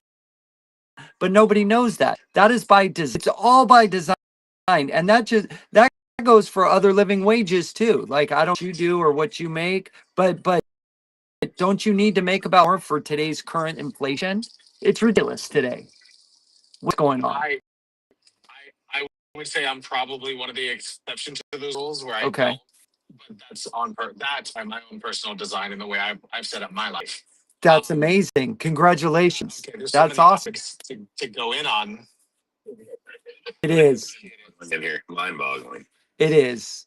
But you asked. Turns out the secret is literally ignore all the information you're told. Don't get the house, don't get married, don't have kids, and you be a truck driver, live on the road, get paid to not pay rent, and then when you are having downtime, go live somewhere else where the dollar has more value. That was well said. For reality and the way things are, that's well said. All my kids, I'm going to try to get all my boys to stay with me till I have 4 children, 3 boys and a girl. I'm trying to get all of them to stay with me till they're 25. Just save 90% of your money. When you move out of my house, I want you to put it down on a house. Just pay for the whole thing. Don't give an extra 200,000-300,000 APR interest. No, just if the house is 400 grand, hand them 400,000 and say your 30 or 50-year mortgage. You know what I mean? You know what? Concern that I have on that, because my dad lives with me and I live with my dad, but he lives at the actual condo and we live down in Florida. Okay. That's effectively what I did, because I moved down there to take care of him when he had some medical issues. Awesome. And Good job. it came to the point right before COVID where the situation was we had to move out of our old place. So it was hey, I've been saving up, Dad. I'll put the money down for a house, for the condo, and you just take care of it. And the benefit is that he's qualified with his age to live in the elderly condos, which are significantly lower in rent and mortgages. So I can say that I'm 31, I own a house, or sorry, a condo. Right. Cost That's a me house. I mean, a condo is a condo, but it is a home that you own. So, yeah. And it cost me about $124,000 in total. Okay. Because those places, even now, they're actually pretty cheap. There's $75,000 units in the same building I'm in. Wow. But, in a sense, I've achieved that American dream, but mostly just for him to be able to have his place to retire and eventually die. That's awesome, as man. that sounds. No, that's awesome, man. We can't. We gotta say unalive in there. The thing. Brian, we're gonna drop you and bring you back up. Perhaps let's give him 5 seconds. There we go. He's coming. There we go. All right. Yeah, I forgot on that. That's all right, brother. Go ahead. So until he passes on. So I'm just now completely brain farted on what I was actually. You were talking about your dad living with you. What you said with your kids, I totally support that, because that worked for me. Now the only sort of red flag that is left is sort of what we see sometimes in the news, where eminent domain is a thing, which makes me believe you truly actually don't ever own your property. Brother, that's what I'm learning. We don't own any. Dude, yesterday, so I am actually burying my father next week. He passed away last week, and I've been here thank you. I've been helping. I'm in his shop right now, actually. I'm been helping my mom and him for the last 2 years. He's been really sick for 6 years with cancer.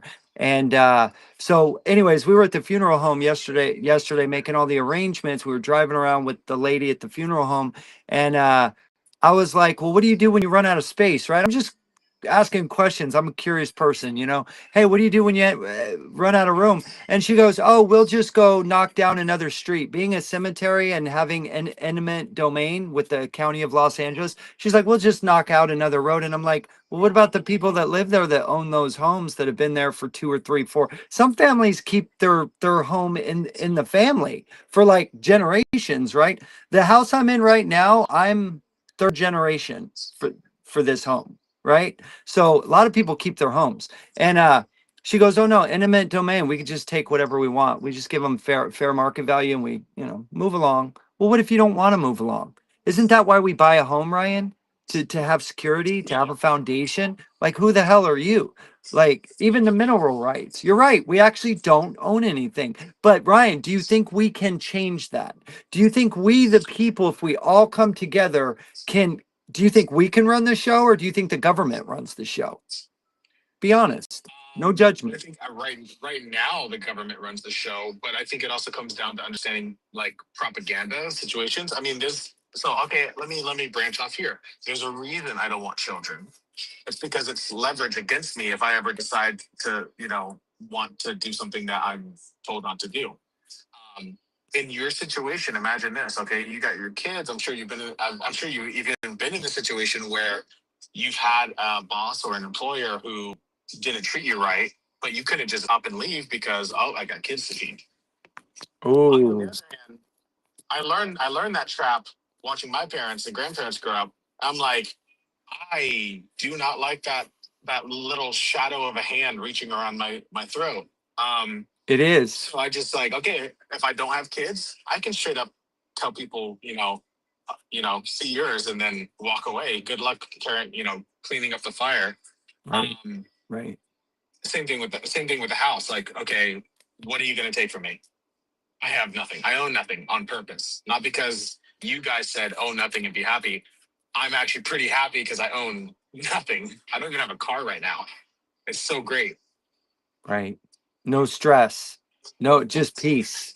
Peace. Yeah, Well, and I live on yeah. the road full time, so Everybody has to make their own decisions, but we should be able to make those decisions. And I feel like in our country, the decisions are being made for us more and more. Instead of us making the decisions, they're making the decisions. Nobody really votes. Nobody really researches their candidates. They vote a certain color, and I'm guilty of that, Ryan. Shame on me. I was guilty of that for decades. I just voted for a color. Shame on me, you know, but I won't anymore. Now, and I think everybody's kind of waking up, don't you? Do you feel like that's a reality? Like everybody's waking up? I think the cracks are starting to get a little bit bigger for sure. It's not real. I'm more married to the idea of outcomes than any party, any color, any organization. Like I'll sign my name to any organization that I think is going to achieve the ultimate outcome for like the greater of us. And sometimes, more often than not, it's like we have to choose the lesser of two villains. You know, Right. we're not proud about it, but we have to. That's by design, man. It's got to stop. It's crazy. It is a storybook. Every storybook there's always a villain and a superhero, right? And it's crazy because like our books that we were taught, and when we were growing up, we were reading all these articles and stuff, and the villains and the superheroes, and it's almost kind of in our day and time, it's almost like that if you kind of look at it as far as money wise. Money is the all rule of evil is what they say. But at what point do we say, hey, humans as a whole, we are the money, right? We are the people. That's like if we could bring that culture back of one life lost is one too many, right? That's what you hear it over and over again. And then we look at this, how the crushing's going on, that life is just a dollar sign, right? So our value of a human is in the trucking world of right now is about $10 million. That's what they're putting a value if autonomous comes in. Um, Nuremberg verdict of insurance is $10 million. So you can get 100 million, but you're only going to get 10 million out of it. And that's where we have to say, hey, as truck drivers, do we want that in our industry? Do we want the motoring public to say that your husband, your brother, your sister, your wife, your grandchildren is only worth 10 million bucks? And that's what we're trying to do, is to wake people up and say, hey, we have to look at this technology that's coming in. There's a lot of it that is decent. It's perfect for it. But do we allow this to come in and put a value? In our culture, we hold people responsible. If we get into an accident, there's justice served for that family. So if we put autonomous in here, is there going to be any more justice going on? Is there, is all our beliefs that we've been raised up all the way around is now going to be canceled, and it's going to be one way, one system? And that's what we have to get out there and get everybody's eyes open, because if we don't agree with it and we all disagree, then we should be able to have that power to say, hey, we disagree to this, or we disagree to this part. Let's let this come in, but we manage it. We control where's too much is too much. And right now, that power is not in our favor. It's the opposite. There's no happy medium, and let's work this through. We're seeing it with the triangles. We're actually, for this live, that's what we're supposed to be kind of hitting to is they're wanting to take the triangles out of the system and put beacons in there and use lights. And what is the safety realm of that? You know, some people are saying, hey, they don't get out of their trucks and put it in there. Some say they do, but the studies that are showing. If you read on these comments, is all about, it's the people that are wanting to put the anonymous in. When you read the comments, we looked at like 90% of them were actually employees of the system that they wanted to adapt. And it's like, when do we get our input in it? You know, why is drivers not putting their input into it? And we're trying to say, Put just show up at the front doorstep. I have a question. When you say beacons, like, would I be able to see this light beacon from like several miles away? Know that there's actually something like down the road. So in their study, they're leaving it vague as all get out. So I'm gonna say something. I do work for Hirschbach. I'm a contractor with them. Oh boy, not for much longer. The trucks do not have beacons like what you're hoping for. You're not going to see them from, far out. It's not like a oversized, beacon where, you're seeing that. You can see that from freaking, like 50 miles away if you're on top of a mountain. Right. So what do they have? So the little tiny beacons you can get by at the truck stops? Yeah. The really dim ones? That's pretty much the quote unquote beacon that it has. So how is that legal? That's not legal. Well, that's what they're trying to change. That's what they're trying to say, that's going to be justified for if you're sitting in the middle of the interstate, shut down a lane. That's how you're going to get out and tell the motoring public that this is safe. Merge to the right. If it was a proper beacon that you could see like a mile or two down the road, and it wasn't like going so high into the to the sky where it like mess with flight traffic, that would actually be, I'd be all for that, because now I know in advance that, hey, I see that light, cool. Now, does it work during the day? No, but at nighttime, sure. So personally, I'm already looking at taking my truck to another company because I, for one, cannot morally, stay with a company that's going to authorize a vehicle with unproven tech that is still inside of its infantile stage onto the road with the motoring public. Nice. So you're 500 of those trucks will take out 1,250 truck drivers' careers. That's what those 500 trucks will do. I think the ultimate sort of middle ground that's going to settle after people die is number one. Oh, Ryan, my friend. He's going to make sure I know how to bring people up and bring them down, isn't he? Brother. We got everyone. At the same time, the only way that we could, kind of make a change on that is because they have the Self-Drive Act that's, getting pushed through Congress. If we could get, maybe 1,000 trucks to show up to Washington, D.C., we can, pretty much put massive, we drive around a 53-foot billboard if you got a drive-in, reefer, or even a Conestoga. We could put that out there to stop, the Self-Drive Act. And, we have to unite for it. I'm going to use that for you. That's right. And I'm going to say real quick, I'm proud that you're actually, there's somebody in this industry that is looking out for the industry, standing up against this problem, right? And saying, hey, you know what? I'm not going to put up with it. I'm going to take my truck somewhere else.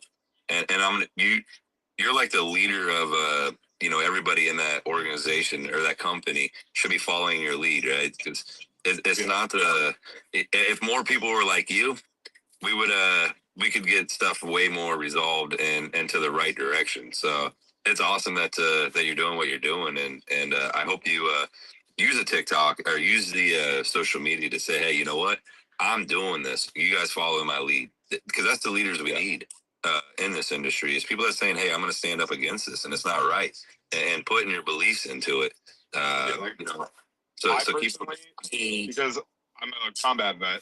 I've had to take life.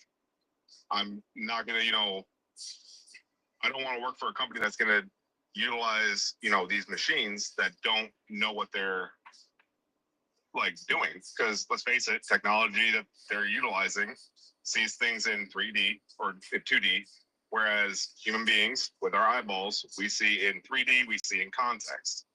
So how many times have you guys been driving down the road and these, collision mitigation systems, pick up the Ghost from Christmas Past? Number of times. That's right, million times. Yeah. Especially, like, Yeah. on overpass. Yeah, and they want to put that tech behind the wheel, essentially. That'd be like putting a 2-year-old behind the wheel of a Well, what 80,000 pound, what they want is to buy a 20th for, they don't have a purple Ferrari. They have every other color of the rainbow, but they don't have purple yet. So they want purple. I'm serious. So what they want is to stuff more cash in their pockets. You know what I mean? Their life is already comfortable. Yeah. It's already great, but they don't care. People don't care. So that's what we're doing here. You go They ahead. don't. They just want full control. And unfortunately, when you work with other human beings, you have to weigh for opinions and how is this going to look and the optics of this. Which, coming back to before I said the no. Let me rephrase it. I'm alive. Phase one, there will be incidences, right? And they will chalk it up to cost of business and pay out the lawsuits, whatever. That's R&D, unfortunately. Phase two is like, you know what? We can actually bring back drivers at a lower cost, and we'll have some sort of PR and say, oh, we've realized the errors of our ways, cough, cough. Back in the truck, and now you manage it. But also, when it comes time for those lawsuits for the incidences, it's going to go right back to the driver. Right back to the driver, and all the we had a driver there. They were responsible. We're fine. Don't go back. 100%. We're just So the problem I have with the Self-Drive Act is that the company that's building these things, which I think is like Anvil or whatever company they're called, Aurora, that one. Yeah, Anvil sounded right, but I mean, that's pretty much what you're driving down the road with a self-driving vehicle. Actually, Android don't even overheat as much, probably, as that. I said Anvil, like the metal thing you beat stuff on. Oh, okay, I got you. But no, so the Self-Drive Act would give these manufacturers, these tech, people, the ability to self-grade their homework. What do you mean self-grade? Yeah, Like, that's literally what this is. what do you mean? Self-certify. Wow. Like saying that it's good enough to drive. They'd be able to do their own studies, everything else. They would have complete control of it wouldn't- the yeah. information you get.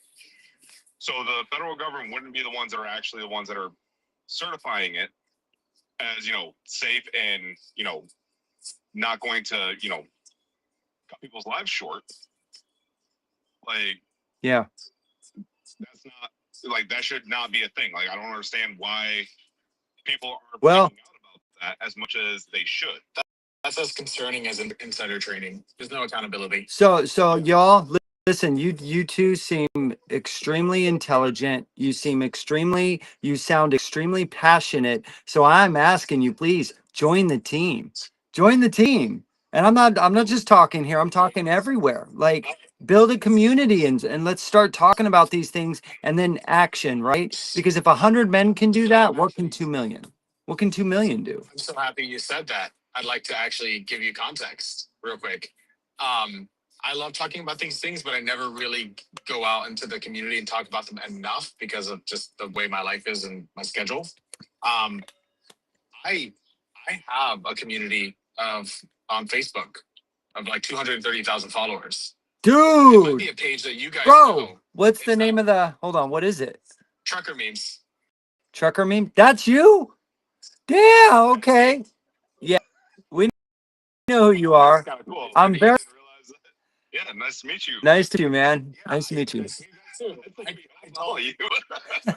don't think that I don't really make my face known too often. I don't really hop in the community because I use funny enough what she said I don't remember her name, but the lady who was speaking before us with like, you know, keeping people happy and their mental health all good.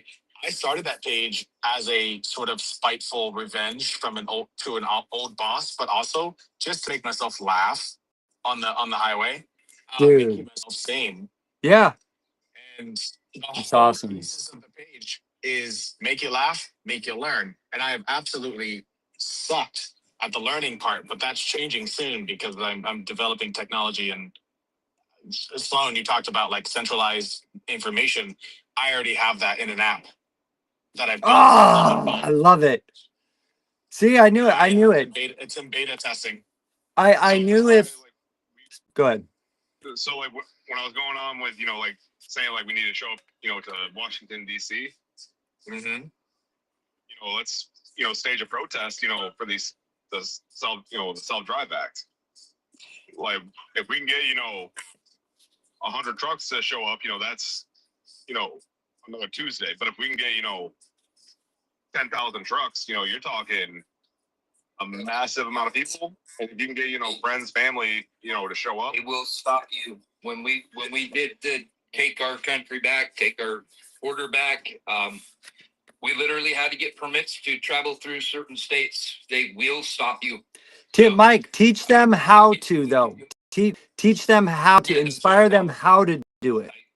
All right, go ahead. We can't go directly there, but we sure can unite and put a big dent in their pocketbooks. And I want to talk to you directly because I need somebody inside that can talk to everybody. And we're going to be boycotting not just them, but all of their customers.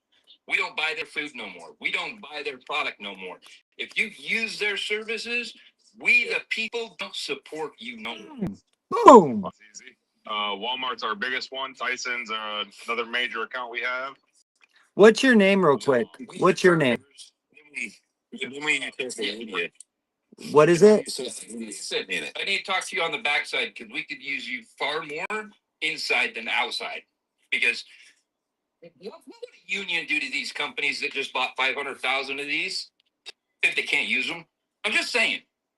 They would be doing some crazy stuff. Let's just put it that way. But no, that's you know, and that's just the thing though. Like, so if we were to use this boycott, like you're talking about, because that's 100% illegal. That there's nothing they're gonna say, hey, you know, we're gonna shut you guys down because you did this, right? And if you was to post that on social media, each individual person saying, hey, I'm not buying this anymore because we're not supporting you, and everybody does it. You don't need a 100,000 people do it. You just need like 5,000 people to do it, because now they're going to be like, we're going to have to change our ways. We're watching our revenue go down. If we want to stay in this industry, we're going to have to change our ways, right? So you're holding them accountable by using perfectly good, normal worth ethics, right? So you don't go buy to a store that somebody doesn't like you. You know, you want that customer service, right? So how do they do it? They have to change the customer service. They change management. You know, if it's disgusting, they got to clean it up, right? They got to clean up their mess. And past time that we've been looking into this, and I think we're almost there at the boycotting level, because there's a lot more boycotting stuff that we should be doing.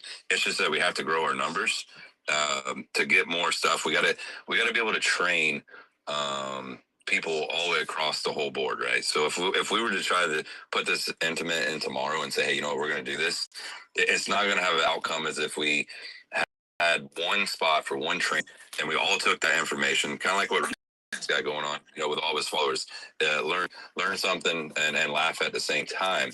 Those are the things that we have to kind of put in there. It's a boycott these people, but laugh at the same time kind of atmosphere, because if you was to make a video of saying, hey, I'm not buying this anymore, and as you're laughing about it, that's what's gonna bring attention to them to go, oof, we got to do something, we got to do something quick. So you're right on it. I just don't. I think the team has to get bigger and actually go to one site and say, hey, take this information today and run with it. And we've kind of played with that, right? We've took information, how to file stuff on the FMCSA, right? And we put out there, and boom, it went crazy. We were showing the autonomous, who's in charge of the money. I mean, you've probably seen these stickers out here all over the place.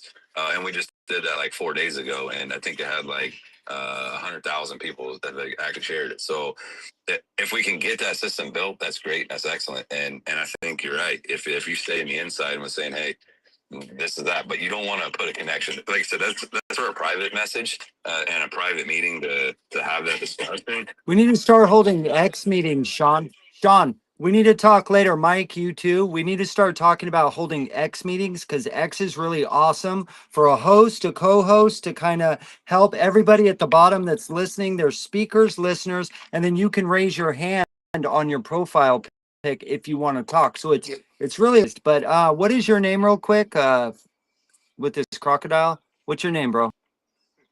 Jordan. What? It's platypus. Platypus. Okay, that's fine. You have nothing there. So listen up, platypus. Oh, my bad. My bad. You're kind of slow, man. Yeah, sometimes, all right? I just woke up. All right, listen up, platypus. Like that. I got your back, guys. Welcome to the team, Terry. Jokes about it because that was when I was working at JB Hunt. I was kind of slow on the road. That's funny. Well, hold on, Mike. Hold on. Platypus. Attention to one thing. Okay, go ahead. I like the idea and I like energy. I think prior to the strike, prior to the unionization and gathering, there needs to be a very clear story set, because we know what happened in, what was it, the 80s or 70s with the air traffic controllers, and with what Reagan did. They took control of the story and made them into villains, and made it to the point where you don't have a job anymore. It's not hard. Remember, the government is a propaganda machine. So if you can out propaganda them, then you control the narrative, no matter what you do. Because they might come and say, "Oh, hey, all these truckers are," questionable word I'm not going to say because I don't know if it's allowed on the line right now, but it starts with the T. No, it's domestic. Domestic. Yeah. Tyranny? You can say tyranny. Yeah. Oh, that, yeah. Go with that. Yeah. Yeah. So You call them tangos. I love that. They're Delta Tangos. Delta Tangos. That's like angle they'll probably go with, and of course, people who don't have any critical thinking are gonna be like, "Oh my god, it's bad. No, stop." Bro, Ryan, dude. The reason why I was saying like we focus on DC, that is they're the policymakers, and if we're only causing harm to the policymakers, and it's not like physical harm, we feed them, indirectly. Yeah, we would never cause harm for them. This is for entertainment purposes only. We're talking, we want to tell them what to do, because they are our employees and they work for their constituents, which are us, we the people. Go ahead. And they have businesses, and they all have businesses, right? They all have to make money as well while they're in the seat they're in, and that's very good information, easy information to find. That once again, that's how you control the narrative: is don't buy today, buy tomorrow. Yeah. Buy from somebody else, buy from them all. So real quick, Platypus and Ryan, this is Pastime for a Change. Go check his site out. He's a really, really smart guy. He's been advocating for truck drivers for 12 years. He was the only guy when I was in Washington 8 months ago, when I first got started in my personal advocacy. He was the only one that was there for me. He DM'd me. He gave me all these tips and tricks, and he's been mentoring me for a long time. This is my gift, right? My gift is and Sean's the research king, but our gift is bringing people together. Like when I first got here 8 months ago, trucking advocacy, everybody was at each other's throats, fighting, arguing, putting each other down. And we are slowly planting seeds that, hey, we can all share, you guys. We have to do this together. And it feels better. Doesn't this feel good right now? Like talking to people that understand your life and have a lot of the same similarities. Like it feels good. Now, what if we're just in our truck all by ourselves with our phone trying to figure out how to make more money by taking advantage of other people? Does that feel good? I mean, to me, I would say no. Like, don't you want friendships, relationships, like to be proud of yourself for doing something other than for just you? Helping other people, man. We're Americans, dude. Our tax dollars are all going outside of our country, strengthening other countries. The time is now to think of ourselves because we are failing as a country, as an industry. We are failing hard. And not only that, our personalities, how we treat one another. It's bullshit and it's got to stop. I don't like it's ugly. We don't like it. That's how we got started. So I'm asking everybody, please unite and link up with each other. It's okay to be a part of a lot of different groups. If you align with this group and that group, but they can't stand each other, who cares? Strengthen both groups if they're for a good cause that you align with, right? Not everybody has to think the same. And that's the thing that we're trying to do is bring the groups together. You know what I mean? Your group can study for whatever you want to, like whatever your heart desires to fix in the industry. There's a million and one things to do, and I guarantee you, after that millions and ones things that are fixed, there's going to be a million more. So, with that being said, as a one big group with multiple small groups, just like a corporation or how the system used against us, if we built that same system in the industry, we would put the power back into the driver's seat. You know, we would put the power back into the hands where it belongs versus them saying, hey, you know what, we're going to change this rule. And you put a million comments up there, we don't care. We're still going to go with what our best interest is and who's paying us, what lobbyist is supporting us. So with that saying, I mean, this is the system we have to build. And a face, like Ryan, I like call you because that's like what we're talking about, building a system with no face to it. Yes. A system that creates to empower what we have to accomplish. You know? And somebody brought it up. If we all can put that research out there together and build that. Go grab this information, take it, and run with it today, and make it free. Like we were seeing a lot of advocates that's been in this, and they want to gatekeep, right? They're like, "They're gonna get it, but you're gonna listen to me." And the system we're building is the opposite. I'm gonna give you all the research and all the tools you need to work with that day. Grow your account. You know, if you want to get 1 million people to your account, use the information to grow your account 1 million. So in the trucking industry, we're all one equal. At the end of the day, we're trying to put food on our family's table. We're trying to build that American dream, live that middle class, and this is how we do it. We all educate each other. You know, a lot of people talk about brokers. Oh, they're taking all the money. Okay, well, how about we all bond together and say, hey, you know what? We're done with that. We're going to make Minnesota. If you're pulling a load out of Minnesota, it's going to be $5.50 a mile. Pull out of Texas because it's overheating and the tires wear and tear on the truck, we're going to make it $7 a mile. If we pull out of Oregon and we have all the mountains that we got to pull in the snow and the cold and the heat and all the stress level, you know what? We're going to make it $12.50. And everybody follows that system. We can actually control what we make and that empower each other while we're doing it. And this happened back in the early days. Hold on. You're getting into dangerous avenues right there. That is called price fixing. And we cannot do that. We cannot do that. So how do you do it then, Mike?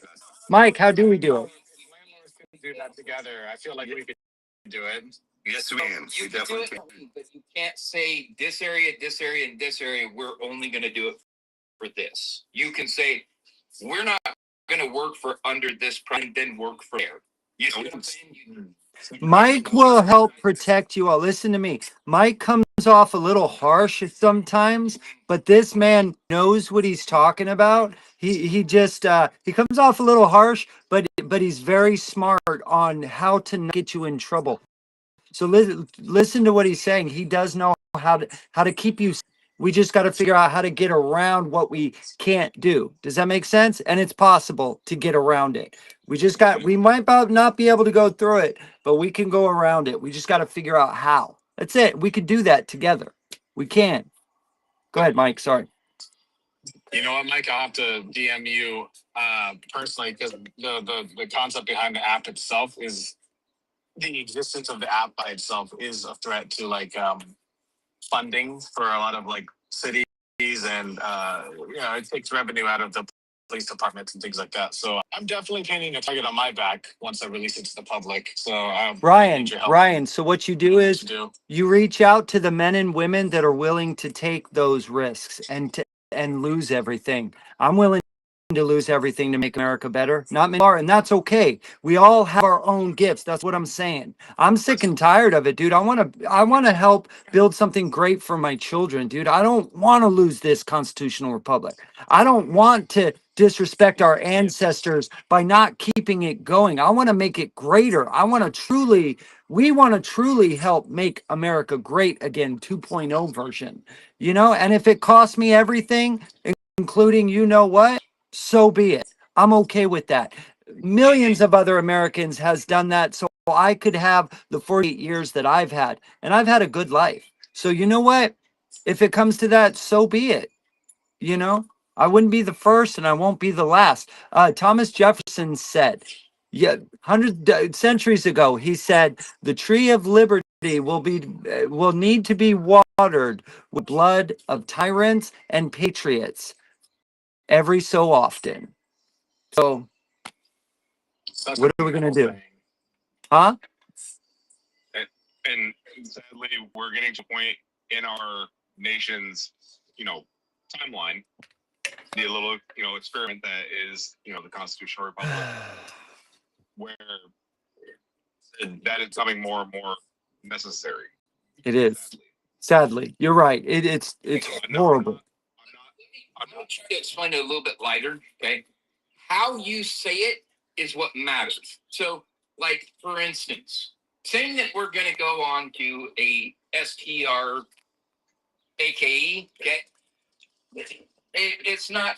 I don't know how to spell it right now, but anyway, saying that we're going to go out and we're just not going to work anymore, that's illegal.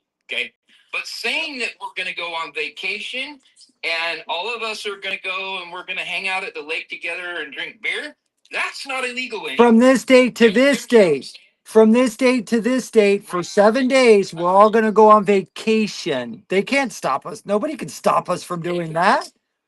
See what I mean, guys? Do you see what I'm saying about him now? Yeah. Vacation time, right, was organized, but they didn't know it was coming. Wouldn't it be a little bit of a surprise to them when we didn't show up? We never. We could also take a vacation to Washington D.C. with that line of thinking. Well, no. let me explain that real quick. Okay, Washington D.C. is not part of the United States. That's why they're called Washington D.C., District of Columbia. We don't have the same rights in that 10-mile little block.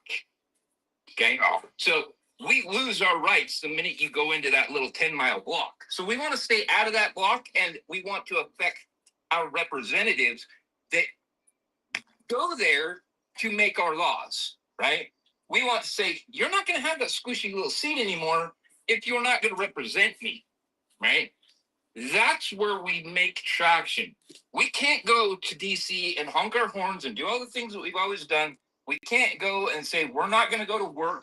We are hurting the public, turning the public against ourselves, and hurting our movement more. And other people.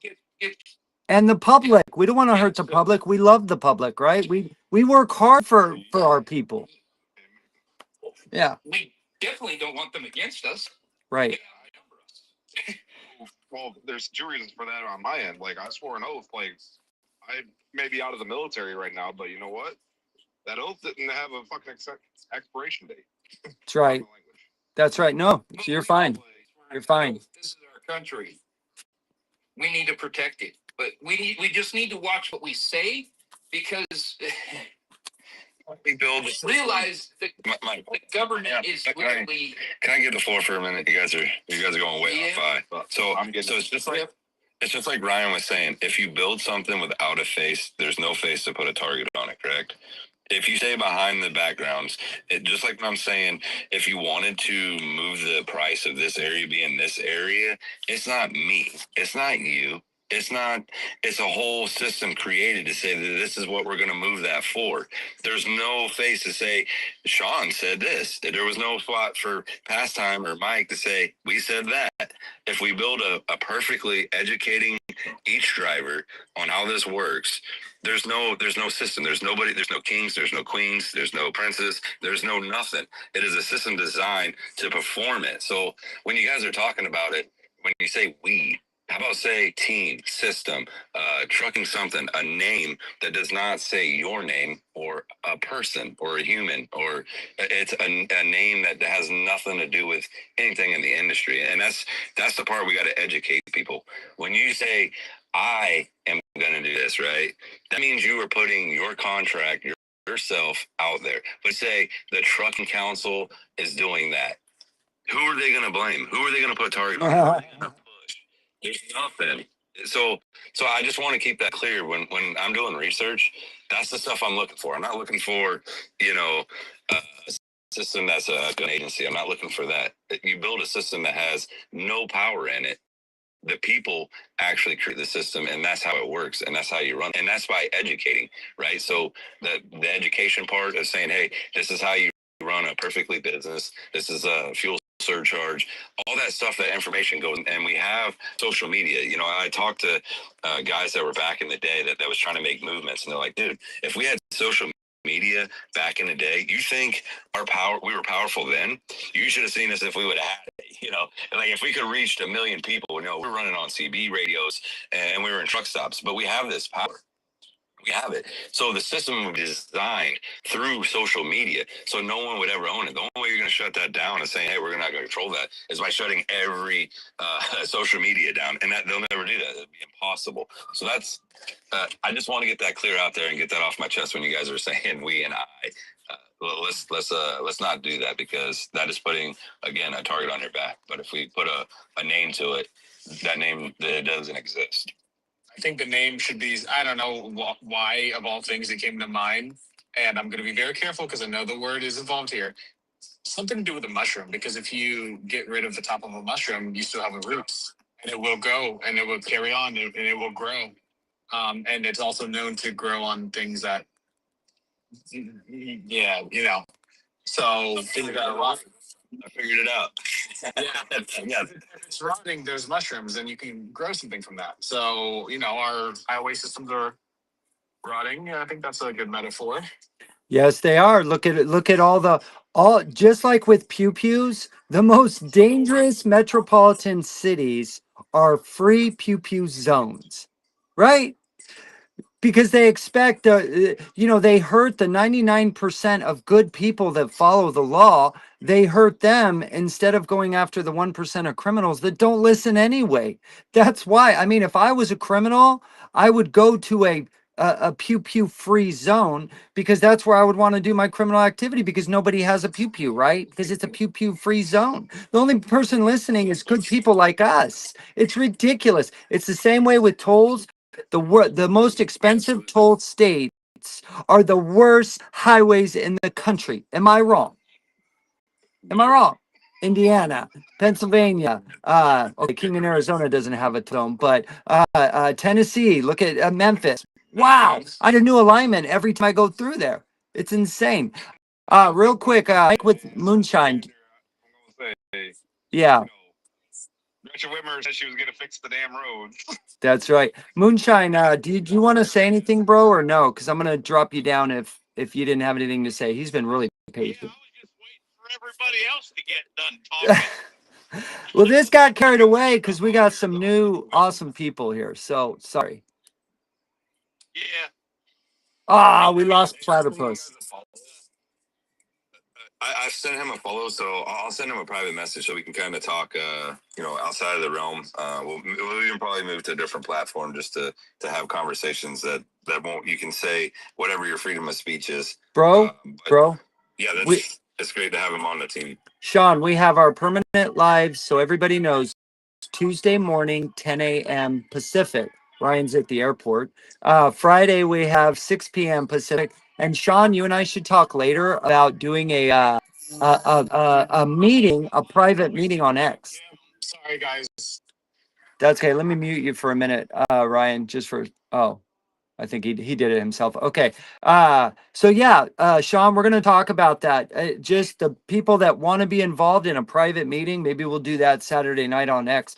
Mike, did you have anything to say, brother? There's a lot of people trying to come up. So I wanted to, but you've been waiting patiently. What's up, brother? Your pew pew is a cordless hole puncher. That's right. That's right. And you know those paperweights that go around these? That's a paperweight. It's a paper. Don't say the word. It's so ridiculous. You know, you was talking about the living wage. Right. You know, how many truck drivers out here on the road do you think live in or around a major city where the cost of living is high? Say that again. Okay. How many? So you what, 70-80% of them live around major cities where the Oh, cost of easy. living is pretty high? Well, metropolitan cities have a high pop, probably 70%, maybe ish. Yeah. Yeah. So you take $72,000 with where I live at in Phoenix. Okay, $1,000 rent, payment, high ass car insurance, cell phone bill, food, and we're just going to take you, Vince, 4 kids. Okay. What? How do you think someone's going to live on $72,000 a year before taxes? I'll do you one better. You end up with like $27 left at the end of the month. Live on. You know, if you live like a normal person, don't try to live like the Joneses down the street. Yeah. That make 6 figures a year at a job because he's a boss or a big wig or something, you know. So a guy that lives in a small town, hey, if he's a truck driver and he makes $125,000 a year, like I do living in Phoenix, isn't that better for him?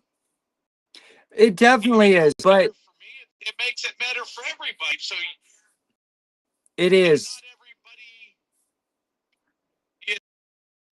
People don't look at. They look at. Well, I live over here in this small town, so well, yeah, small town is way different. Yeah. Than what it costs to live in Phoenix Yes. or LA. 6. I mean, like you said, a house down there. Your mom's house is what? Over $1 million if somebody went to buy it today. As a cashier clerk, $72,000 a year. she bought and paid that house off over 30 years as a cashier. You can't do that today. So that's my point. And everybody wants to say, oh, well, go educate yourself, or oh, go do better, start a business. Okay, good luck starting a business today with all the fees and permits and blah, blah, blah, blah, blah, blah. It's not even worth it. You know, restaurants make like 15K a year profit. Because I was thinking about opening up a restaurant, but then after all the permits and taxes and employees and overhead, it's like it's not worth the energy they're putting in the 90 hours, not like it used to be. That, and not everybody can go to college. Stop with the whole college. Most people cannot go to college. That doesn't mean they should suffer paycheck to paycheck the rest of their life, in my opinion, and be miserable and not even be able to go have a Starbucks, right? That's what we're fighting for. We are fighting for the middle class. Thank you, Sophia, and welcome in. That is what we're fighting for. What's it called? Oh, sorry. Go ahead. Anyway. Take the time out to go to college.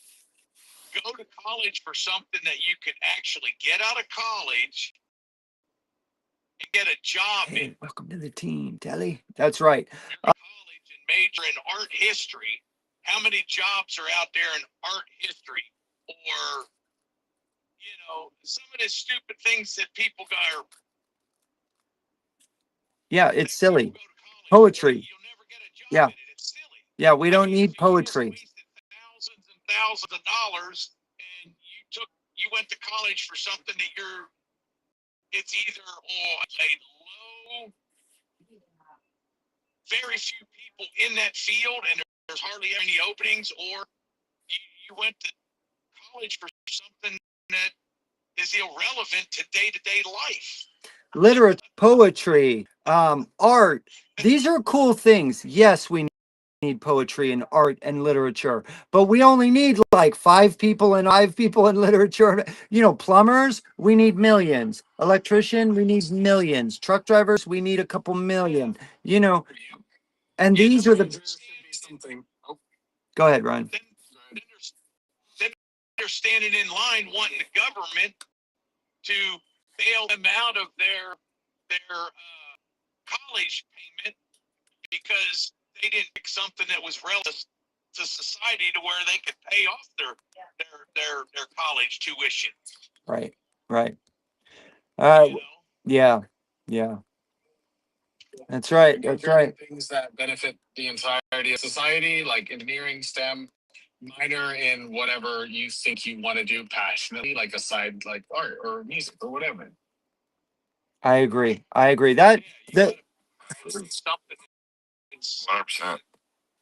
the problem today is every. Go ahead, Mike. And the autonomous thing, look at the Waymo cars.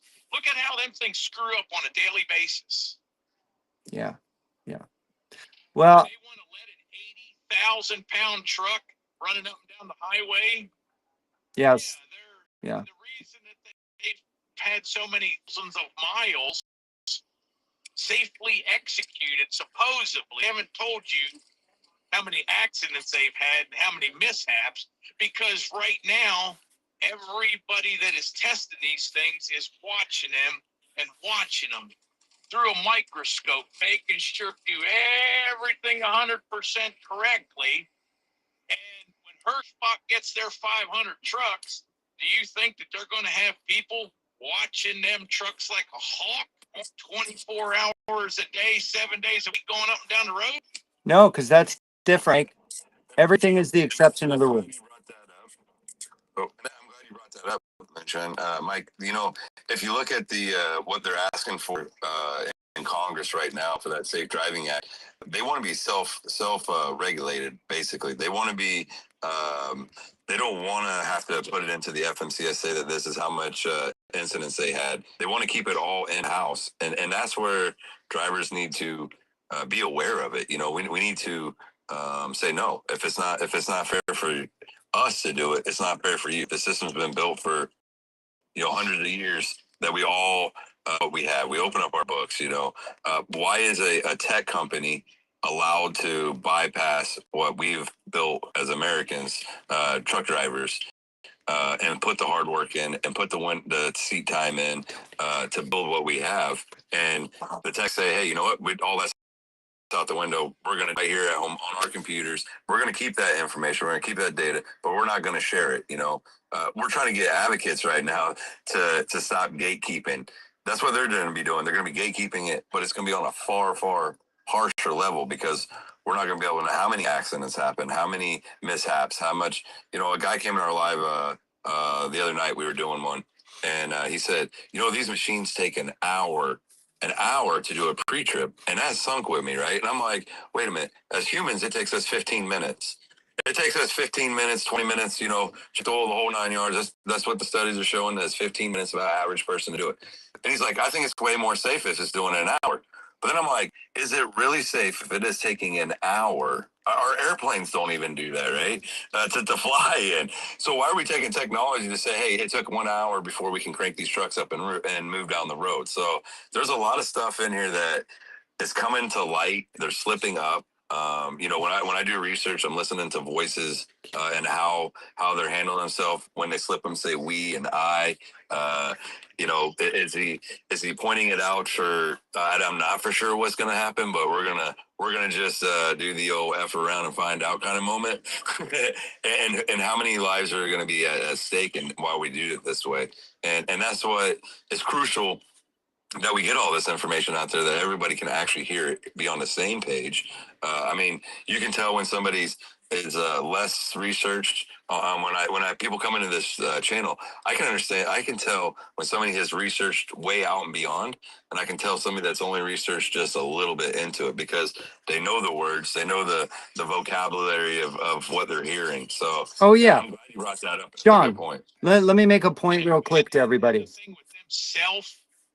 Mike, hold on 1 second. So a lot of people are coming up here saying, well, truckers don't put their triangles out anyway. And I have a feeling that those are people that work for the possibly work for the autonomous companies that keep saying that. Because I mean, me personally, from what I see on the road, I see like 7 to 8 truckers out of 10 doing it. That's number one. Number two, if they're not doing it, I blame that on the schools. I'm not saying that they're right in not putting out their triangles, but I would blame the schools and burn drivers through to get their damn money, right? To get their 5K or whatever the hell they're charging today. And then number three, it doesn't matter what people aren't doing. If people aren't following the law, that doesn't mean the law doesn't matter, right? Just because a truck driver, if you go along a truck on the side of the road and it doesn't have it, he or she doesn't have the triangles out, that doesn't mean that's the proper thing to do. They are breaking the law. They need to be violated and written a ticket for violating the law. Just because if truck drivers are not putting their triangles out, that doesn't make it okay. They are rule breakers or law breakers, and we need to hold them properly accountable, right? Let's give Mike, if you don't mind, let's give your co-driver a chance. He's been waiting a long time patiently. Are you good to hang out for a minute? All right, cool. Your co-driver, welcome in, man. Thank you for your patience. Hey, Vince, I'm a female, but thanks. Oh, sorry. My apologies. Welcome in. It's all right. Hey, so you guys were talking about, you know, doing some sort of big action to move our movement along.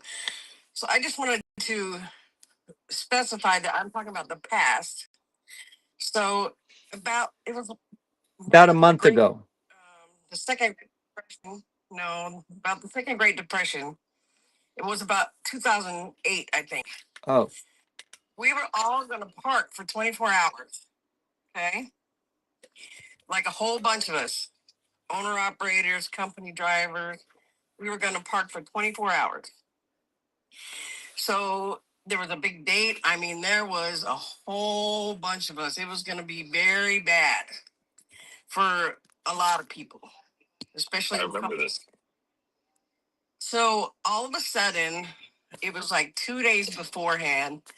All the companies came out and sent a message on your Qualcomm that said, if you partake in this action, you will be fired on the spot. I mean, everywhere. Everyone got these messages. And so, you know, me and my partner at the time, we could have cared less because we needed to take a stand. yes. Because we hadn't had a raise in 20 years. So we decided it was time. But unfortunately, a lot of drivers got scared and were afraid to lose their job, which I can't blame them. But it didn't work out in the end. I mean, some of us parked and some people did lose their job, but it wasn't the impact that we needed. Right. I would like to add something to that. Right. So earlier we had talked about this sort of like setting up your life. And when I came in on the call, you guys were all talking about quality of life and, you know, what people need to make to live.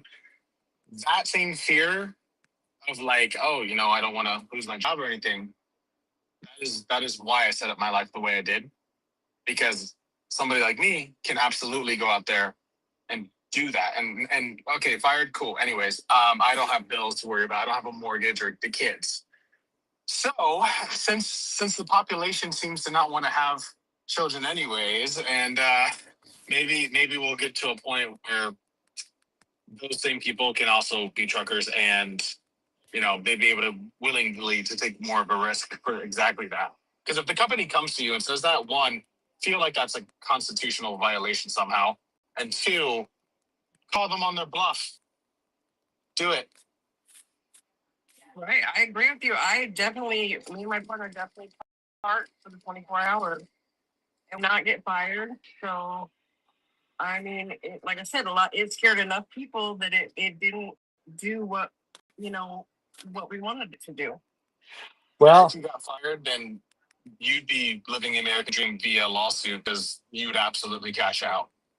so for the both of you, just so you know, and you're absolutely right, your co-driver. You're absolutely right in what you're saying. But there are many people out there like you and I and Ryan that are willing. You're looking at a husband to 4 children, homeowner, business owner, one truck, one man show right here. That's for me, right?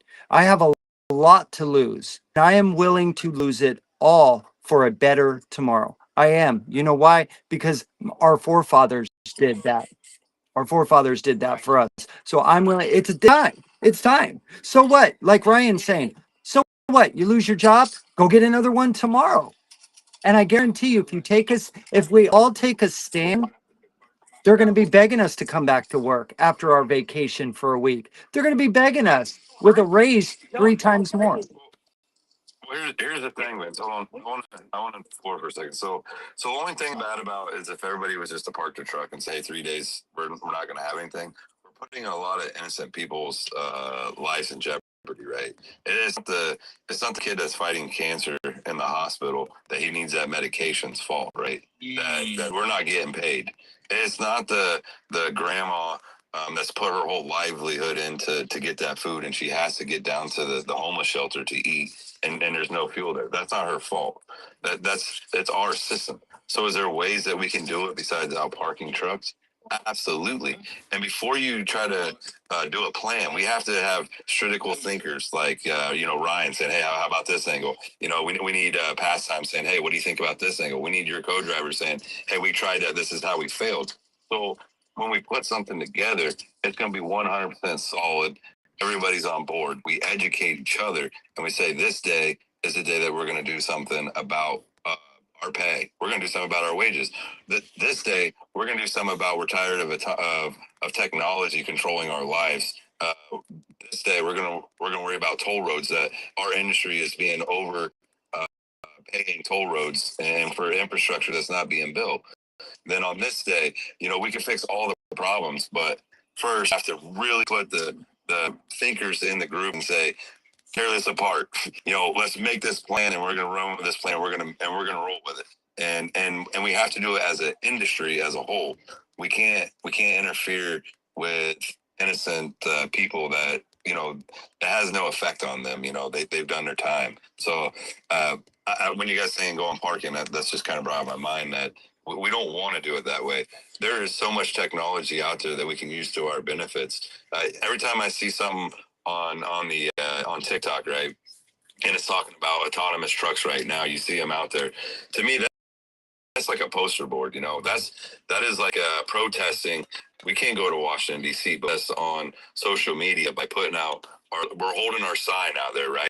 And we're saying we're tired, we're tired, we're tired. We can do that from the scenes backside. It's a lot easier. Again, when I talk about movements back in the day that didn't have this technology, like, man, if you would have gave that technology, put that in our hands, oh man, we would have changed the whole world. We have that. We have that power right now to not only just change trucking, we can change cultures, and we can change how we do things, how the government works.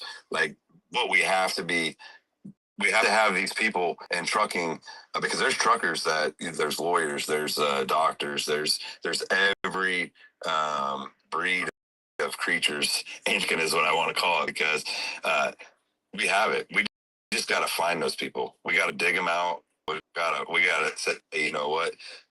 Bring your march to the table. It's no longer about trucking. It's how the strategies and the lawyers saying, hey, don't do that. That's going to get you in trouble. Do it this way. If we just all combined it and said we're going to unite today, tomorrow we can make change. 100%. The reason I was saying that, Sean, was really to say that that's not the way not to do it. Like I'm bringing the past up to say the only way you fail is to keep trying the same thing again. That's what I'm saying. I'm just not doing it. agree, but you know what we can do? We can look at the past, right? Because you got to know where you came from to know where you're going. So we can look at the past and say, hey, you know what? That didn't work, and why it didn't work. So you have to do the research behind us and try every. You got to look at every organization that's tried to do a movement in the trucking industry and see why they failed. It's sad that you have to do that. It's kind of heartbreaking that these people put money in it, their time, their efforts, and it failed. But that gives us a roadway, you know, that gives us a path to say, hey, you know, we got to steer away from it doing it that way. We gotta go this way with it. So it's cool that you bring it up because I remember it, the 2008 I think is when it actually happened. There were guys hollering on the CB radio. It was on some platforms like Facebook, TikTok. It wasn't even around. I don't think. But you know where it failed was people started thinking, going, "Hey, if we do this right, if we were to all shut our trucks down, is does my family deserve not to be able to eat for 3 days because we shut down?" And so you get in that mental psyche of are we really doing the right thing? Are we doing it? Are we doing it to possible only just get an attention to fix something? You know, they've already said that if we were to try to do something like that, that's what the National Guard is built for. The National Guard has been built to, if truckers shut down, they would use it to get the food and the necessary needs. So that you just go ahead and take that one and you scratch it off and go, that will never work ever again. You know, but there's new strategies. Now we go, let's try this angle. Let's see what that angle brings. And then we put people in it to say, that's not going to work. Show me how, you know, and you have that debate like we're doing right here on this live as we debate, but we debate and not yelling and screaming and arguing and calling names. We debate as in critical thinkers going, hey, get you out of that box. You know, we're all in boxes over here, right? So we want to get every single one out of your boxes and get them voices, you know, into listening to you. So when we say, hey, think outside the box, I mean, you guys literally are in boxes, right? So, you know, that's what we like to bring to the table. But literally, I mean, it's just getting us all united, getting that support up and saying that trucking has a culture and we're bringing that back and showing people we are doing it. That's right. That's right. And that's exactly piggyback what Sean said. That's exactly why I personally like to surround myself around men and women that hold me accountable. You know why? Because I'm not perfect and I make mistakes. So when I say things or do things that are mistakes that aren't, you know, that I don't have integrity, and I make mistakes every day, you guys, you gals. I make mistakes every single day. But my choice is can surround myself around real friends that are going to hold accountable. They're not going to tell me, oh, you're doing the right thing, bro. Okay to do this or that. No, Vince, you're messing up, dude. Stop it. It's great. I love it. Go ahead, Brian. Did you want to say something? Okay. Well, Moonshine, go ahead and finish up. Moonshine wants to say one more thing. Yeah, you know, they claim that by bringing these autonomous trucks, that it's going to be a better quality of life for the driver because he can be home or he can do a local job. Well, last time I looked at local jobs in Phoenix, it was about $23 to $25 an hour for a local job. So, do you think that the hourly rate for a local job is go up when they take all these drivers off the road? No, and they say prices are going to go down. Oh, hey, public. Hey, America. Yeah. Allow autonomous trucks to come in. Vote for autonomous trucks because your price is going to go down. Just like what was told to us a year ago, right? Prices are going to go down. Are prices down? They're lies. They're all lies. Whenever somebody's telling you that, do not believe them. The only way to fix this is to get involved and fix it yourself. I'm sorry. It's not comfortable. Education. Yep. So how do you think that that driver is going to feel when he goes to making $23 an hour and he's only working 40 hours a week? Mike, how's that going to be a better quality of life for the driver? Mike, I have a buddy that works here in Los Angeles locally for one of the big container group companies. I'm sure you all know who I'm talking about. He's a driver of 20 something years, you know, 23 years or something like that. He started this company at $28 an hour. He's been there 3 years. He worked his way up to $34 an hour, which is decent pay for what the industry standard is. It's garbage pay as far as I'm concerned. No offense to anybody. I think it should be $80, $90 an hour. But he just told me the other day that a couple months ago, they changed the hourly wage of starting at $20 to $8 an hour. They changed it to $17 an hour. That is your starting pay in Los Angeles, California, Southern California, one of the most expensive states to live in the United States of America. They're going to pay you $17 an hour. Any of us, all of us that have experience, I have 12 years experience, 1.4 million miles. They're going to pay me $17 an hour to come work for them, to work 70 hours a week. What insult. They should be ashamed of themselves. And It's ridiculous. I know, it's beyond ridiculous. So we can get this done. We can obtain a great living wage for ourselves once again, more friends, and without hurting the American people, right? Appreciate y'all. Past time, keep doing what you're doing. Ryan, I want to hear more from you in these lives. What you've been saying was pretty good. And what was that guy with the salamander or whatever that thing was on it? Yeah, platypus. Not a crocodile. Wasn't a crocodile. Ah, you You know, guys. we had some really good people on here today that had a lot of good things We to did. say. We did. And, keep it up, fellas. Keep it up. Keep it up. That's all I can say. And as long as we keep up the positivity, we don't bash drivers, we don't talk down to them, and it's all about we. Forget about the word I, me, and mine. It's we. That's right. All That's of right. us. I love As it. long as we keep going that way, we'll actually get somewhere. When it's all about me or I, or then things get tricky. Nothing goes anywhere. I love it. Thanks for coming up. If y'all don't know Mike and Jane, I'm gonna jump off of here. right on. If y'all don't know Mike and Jane, please go follow them. We the Truckers. Go ahead, Mike. I'm sorry. Our website. Oops. I just accidentally cut him off. If y'all don't know Mike and Jane, please go check them out. Moonshine. It's wethetruckers.com. Go check them out if you want to. wethetruckers.com. There's a lot of great advocates on there. Mike, I didn't mean to cut you off, buddy. If you're still watching, I apologize. Your co-driver, you're still up.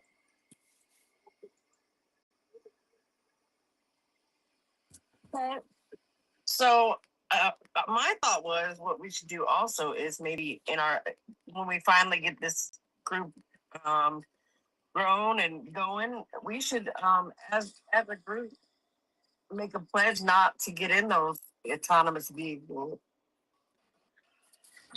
I completely agree with you. You will never see me driving in an autonomous truck. You will never see me being a hostler because all autonomous trucks took over. If that happens, I will not encourage that. I will be homeless before I surrender my energy, my life to the trucking industry to help other people get richer. Rich people get richer. I won't do it.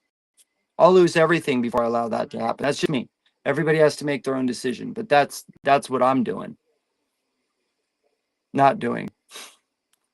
Yeah. Yeah, I would definitely take that pledge, and I know a lot of people that would. Yeah. Yeah. I hear you. All right. Well, thanks for coming up. You're a co-driver. Oh, go ahead. Add to that though, before you go, we need to not announce it, right? We need to have a place that, well, we know where we're going, and we're the only ones that are free to that information. And if we're going to do that, we're going to do it so they don't see it coming, and they are literally. It's going to be a surprise to them. They're not going to be able to send out that message that says, "Oh, if you do this, we're going to fire you," right? That's not going to be there because there's a lot of people in these industries that they're put there specifically to try to get you to think that you're going to get in trouble. Like, don't take your rights in your own hands because you're going to get in trouble, right? What we need to do is literally surprise them. Here we are. are. We did it. What are you going to do about it? That's it. Like, we're not going to advocate anybody that we're to be doing it. Just those that are going to be doing it will know when it's going to happen, and that's when it will happen. But we're going to shoot more towards, sorry, damn it. You're going to have to drop me now, but we're going to go more towards boycotts first. Yes. All right, Mike, thanks for coming up. He just dropped your co-driver. Thanks for coming up. We appreciate everything you do for us. Thank you. Keep up the good work. Thank you. Yep, you're welcome. Have a great day. And just so everybody knows, hang on one second. I apologize. Sometimes we get carried away, but like I said, accountability from my friends, right? Cole Harvey just reminded me what we do here, we do our best to try to bring new people up constantly. Like, look, we just met Ryan because we did that. Very smart guy, has a Facebook, what is it called? Trucking Memes on Facebook, 250,000 followers. Go check it out. It's really funny stuff, great stuff. We really do our best to try to get new people up here because this is about a community. With that said, Lee Robinson, welcome in, man. What are we missing, brother? Educate us. What y'all are missing is all these different genres of the trucking industry. You got the autonomous trucks. You're not going to see an autonomous truck on a flatbed. They cannot strap on, they cannot carpet, they cannot fit load. You're going to see your autonomous trucks from advance from docks to docks. You're not going to see an autonomous truck on a cattle. You're not going to see an autonomous truck out the field on a grain. They're a fad. They will not stick. You might see a couple of companies from dock to dock do stuff like LTL freight. As far as OTR, they can say what they want to say. You take the human factor out of it, just like what happened in that taxi up here to Arizona or Nevada. They had an autonomous taxi that wound up getting pedestrian and unalive a pedestrian. You're going to wind up running into the backs like that. You take the human factor out of this, and you've got a problem. Because the human factor is what makes this thing a lot safer than what that autonomous is. Yes. Yes. Absolutely right. I don't know what the percentage is. Oh, go ahead, John. I don't know. Oh, I was saying I'm gonna shut up. But anyway, yeah, I don't know what the percentage is on flatbed, step deck, reefer, I don't know what the percentage is, but I'm always personally, that's a great point, Lee.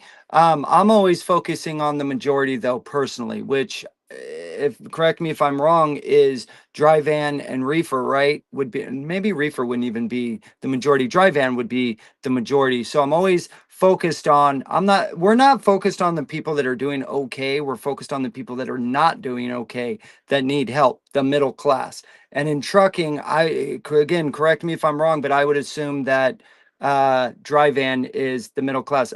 Just so everybody knows, we're an hour over our live. We're gonna be going here in about 10 minutes, ending the live. So this will be the last guest on our panel. Go ahead, John. And that's the thing, though, Vince. Right? Are we really doing okay?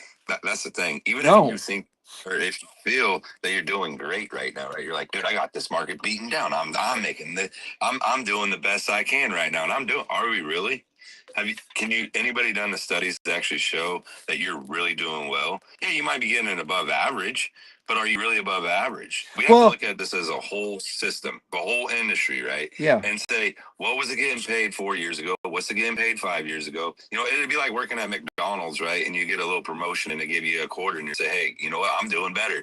But are you really? When if you look at California and they're paying them, $20 an hour to start out in California. But if you over to Tennessee, they're starting them out at 15 and they're doing 10.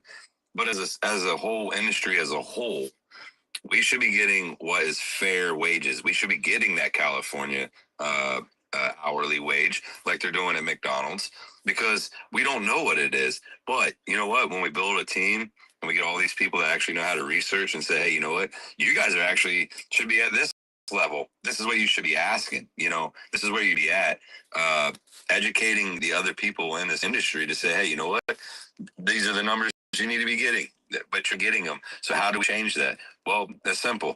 We educate each other. That way we can get them numbers, because there's always that person that's going to say, hey, I'm doing good, I'm doing well. But to them, they're doing well. To But the as the spot industry, market. The spot market's garbage. absolutely. The average, the minimum wage is garbage, bro. The minimum wage in our country is garbage. Not the American dream. It's a starve and work paycheck to paycheck. Let's see. Lisa Obama just said it. What's that? What's the minimum wage designed for? I don't know. What was it designed for? So that corporations wouldn't take advantage?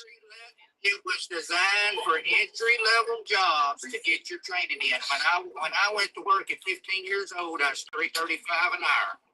And now, you say a good living wage as an industry. Well, you got to look at things. I've got 23 acres in Arkansas. My property tax is not but about $1,100 a year. You go to Pennsylvania or California, you can't afford it out here. So you got different sections of the country that you say that you got to take in all these different factors where you live and all of that. I live in the South. I'm doing excellent right now. I feel still hurting, but that's all of me. I'm making decisions to help my family that I really didn't even make, but hey, it is. But, I'm averaging, I'm going to say about 80, 90 cents a mile as a driver. Now, there's some roads that pay less, but there's some roads that pay a lot more as a percentage. But then you got to take into effect, if I go to California, what does flatbed freight go pay out there?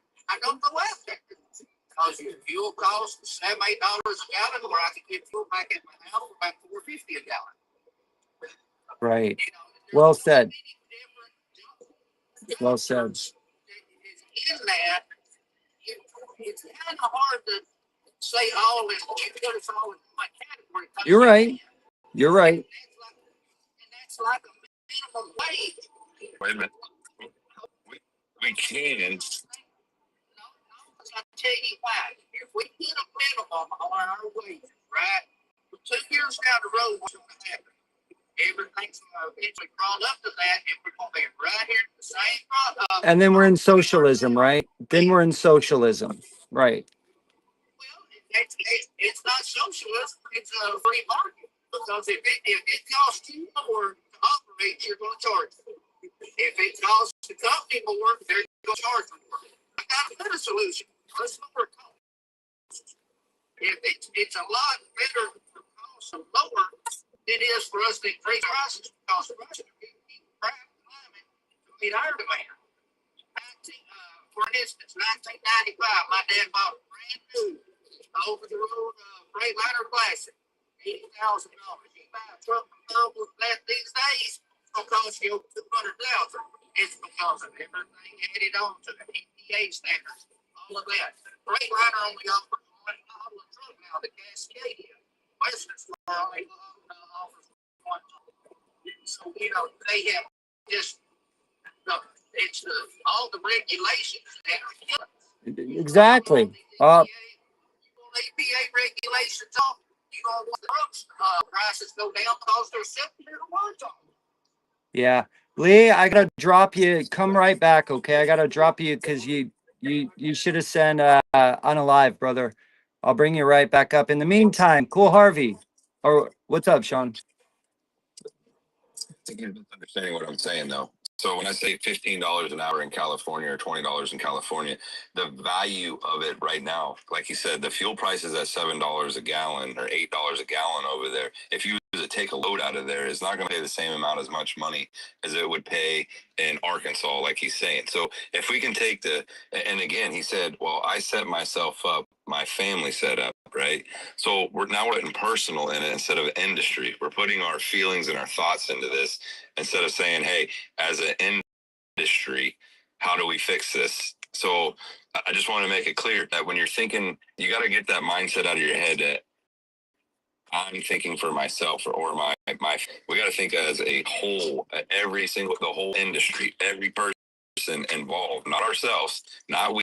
We find just at it 30 seconds ago or 40 seconds ago. Not get we out of it, get I out of it, get me out of it, but we in it. So how do we fix the industry and keep that self thought out of it? Keep it all personal as industry wise. Well said. Go ahead, Lee.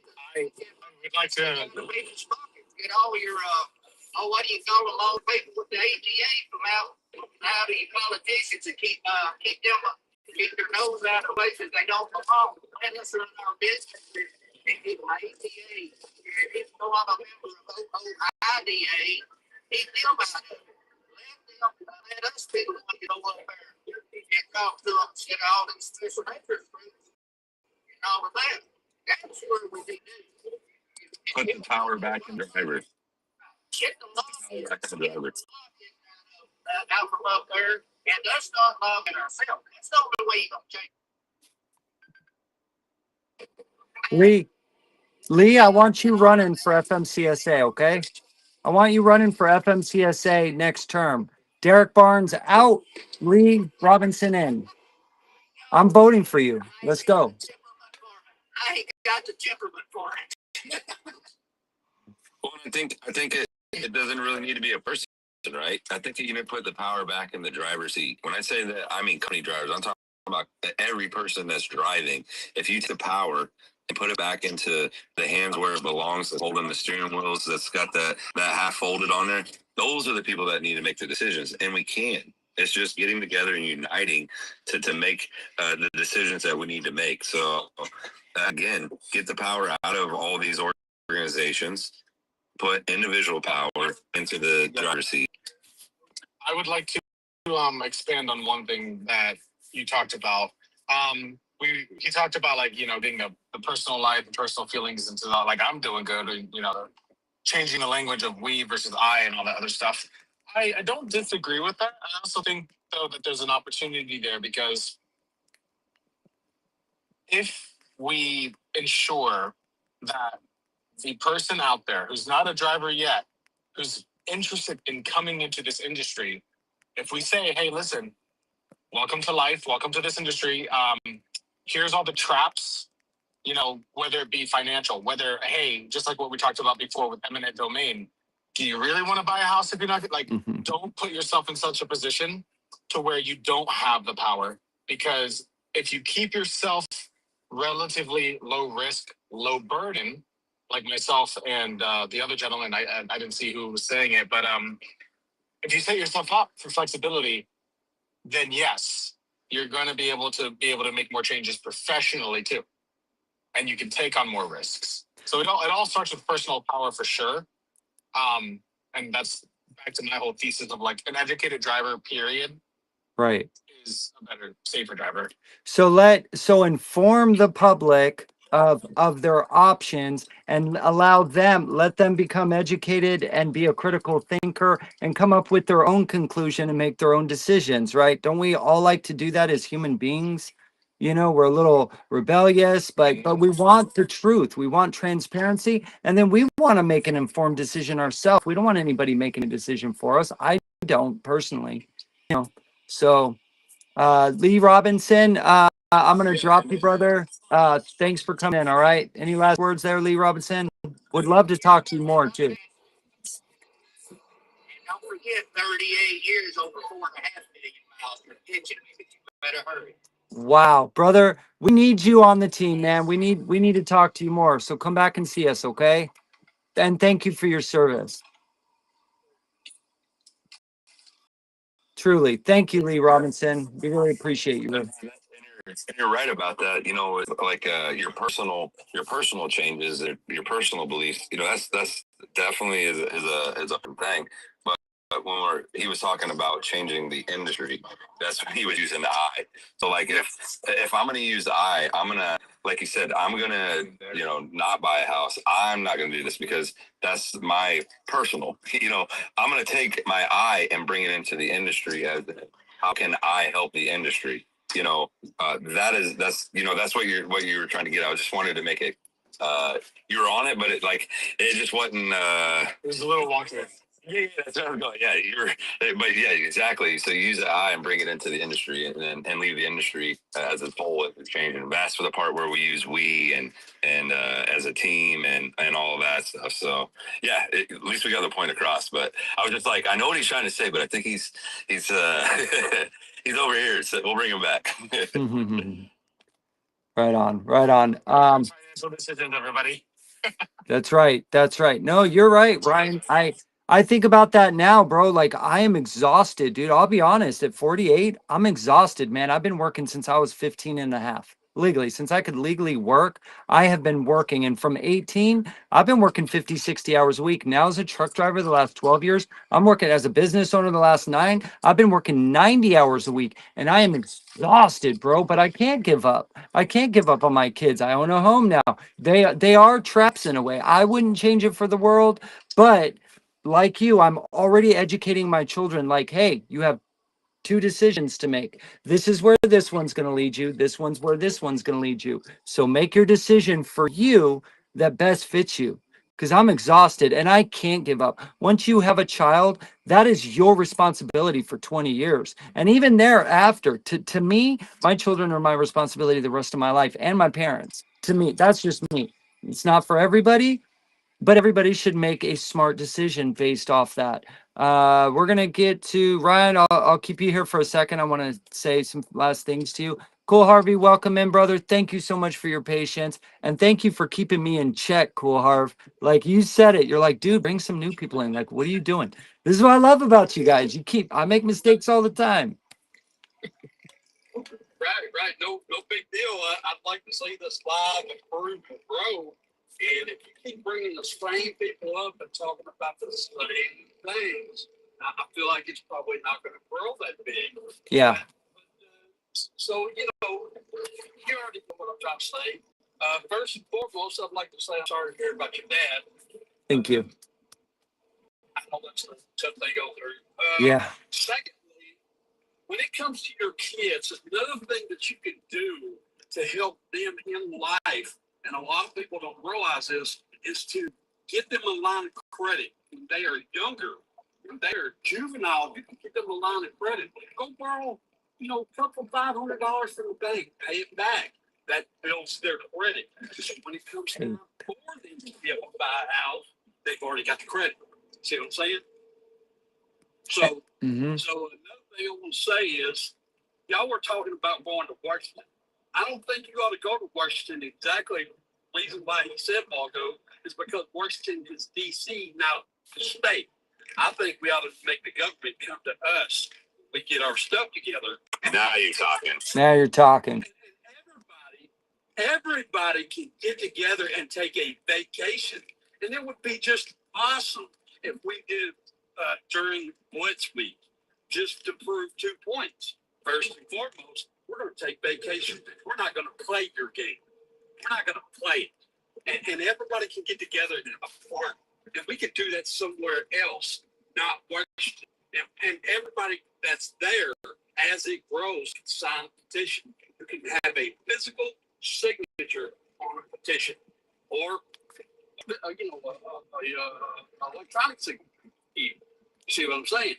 So that's all I wanted to say is, if you were to throw a party, and I said this a long time ago, I would be down to come to that, especially during Blitz Week. Party. I love it. Hey, a party. Yeah. A trucker party. I love it, brother. I love it, man. I love it. Y'all keep doing y'all, Vince. I know you got to go, man. I know you're about 2 hours over. So Yeah, it's all good, man. You're worth it. Thank you. Thank you, Cool Harv. Right on, brother. Thank you, man. Ryan, I think you're Ryan. I like what you have to say, brother. I like what you have to say. Yeah. Yeah. Awesome, Harvey. Take care. Let's see. All right, Cool Harv. Thanks for coming up, brother. We really appreciate you. If you're not following Cool Harv yet, he has some really cool videos, just trucking videos, just hanging out, integrity, morals, values. He's a great guy. I met him at 2026 MATTS Mid-American Truck Show this year. was a couple months ago. I did an interview on him. It's on this Truckers Unite now. So go check out his interview. He's a great man. He really does. He's a trucking advocate, and he loves the industry. He just wants to do the best for all of us. Last but not least, Trucking with Angels. What's going on? Oh, not much. How are you? I'm good. Just moving on. First off, I want to say sorry to hear about your dad. I know Thank how you. hard it is to lose your dad. I lost mine 8 years ago. Wow, I'm sorry. So Yeah. no, take that back. 7 years ago. Okay. I lost mine 7 years ago. So I understand. Yeah. Thank you. So Appreciate that. just know that if you need someone to talk to, Trucking with Angels is here. That's what we're about. It's so funny because as you were down on mute, a light bulb went off. There's so many things going through my head right now, and my head's not right. If you know what I mean, I'm like making so many I'm so glad I'm not driving for 2 weeks, and it's during Blitz too, because I couldn't drive a truck right now. You know how in training they tell us when you have a loss of a loved one, do not get in a vehicle, period. So, dude, I need about another week before I go back over the road. And I was thinking about you. I was like, I'm probably going to need to reach out to them. Right now, everything's okay. I'm with my mom. I'm helping her. I'm having to stay strong for everybody as a man, right? But I guarantee when I get back in my truck, that's when it's going to hit me. I feel like sorry about that. I feel like I'm still in shock. But when I get in that truck, it's going to hit me, and I will reach out to you guys if I need to. I will. And I Yeah. will tell you that when you get back in the truck, there's going to be times where there may be something you see or something that you hear and you want to pick up that phone to call him. I will tell you, I understand. I know how hard it is. Yeah. All the time. All the time. I see something, and like I said, my dad drove for 47 years, so it makes it even that much harder. Right. Because I really want to call him and be like, "Oh my God, Dad, guess what I saw today?" Or "Guess what I heard today? Guess what's going on?" And Yeah. It's a big part of your life. Yeah. My dad was my rock. I will admit, I was a daddy's girl. So for me, I know how hard it is. Thank you. And I'm in this truck day in and day out. Right. So I understand. Right. So I just wanted to let you know that we are here for you. Thank you. Thank you. I appreciate that. That's what TWA is all about is we believe that, it don't matter what the situation is, we're always there for you. That's awesome. That's what we're always preaching, right? People, whatever your gift is, give it to the world, give it to the trucking industry. Don't be a gatekeepers. And you guys have found a niche that is so important. It is so valuable because truck drivers are unaliving themselves every single year because of depression, because of being alone, because of family issues, divorces. Just trucking is hard, is very hard. And people don't know unless they are one. They really don't. They just don't get it. And I don't understand their job, and I don't pretend to either. I don't know what it's like to be a nurse and see everything that they see, So, Right. yeah. Yeah. Well, thank you. I appreciate that. I know normally that you have me talk about, what Trucking with Angels is all about, but today I wanted to put that aside. Just let you know that we are here for you. Thank you. Thank you. I appreciate that. Right on. All right. Well, you have a good one. Come back and see us Friday, okay? And if everybody out there, if you're not following Trucking with Angels, yeah, Friday. I will be getting ready for our car wash on Saturday. Okay, no worries. Well, next Tuesday, if you have a minute, come on in. We are going to be starting. Next Tuesday I'll be back on the road, so. Okay. Sean and I, we're going to be talking later about starting a new private meeting on X for those that do have like channels, those that are doing something powerful, or people that want to even be a part of our different ideas or channels or organizations where we can all collaborate and get together. We're going to figure something out where we can really create a round table, if you will, right? Of like-minded people, men and women.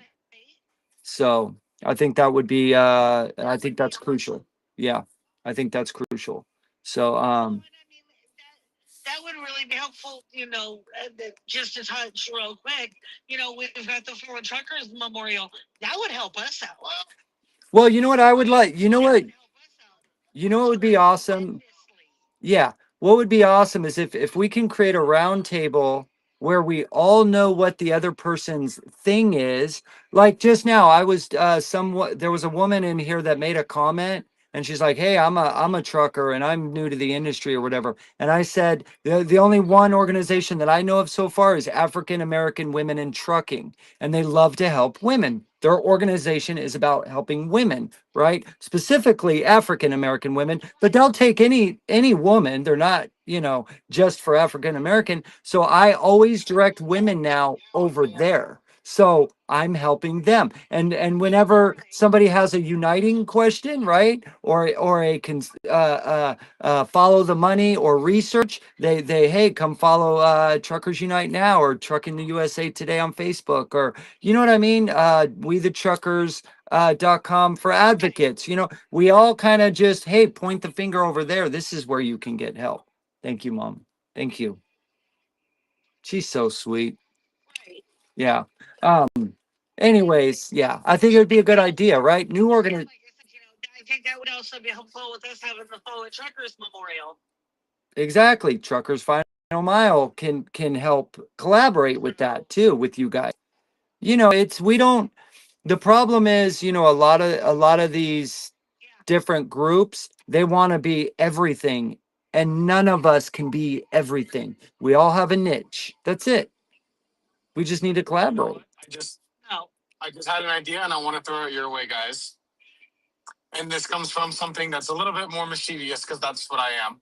I, as a joke, I made a babymamaregistry.com. And I thought, what if we could just do something similar for truck drivers where if you are good and you have a lot of people who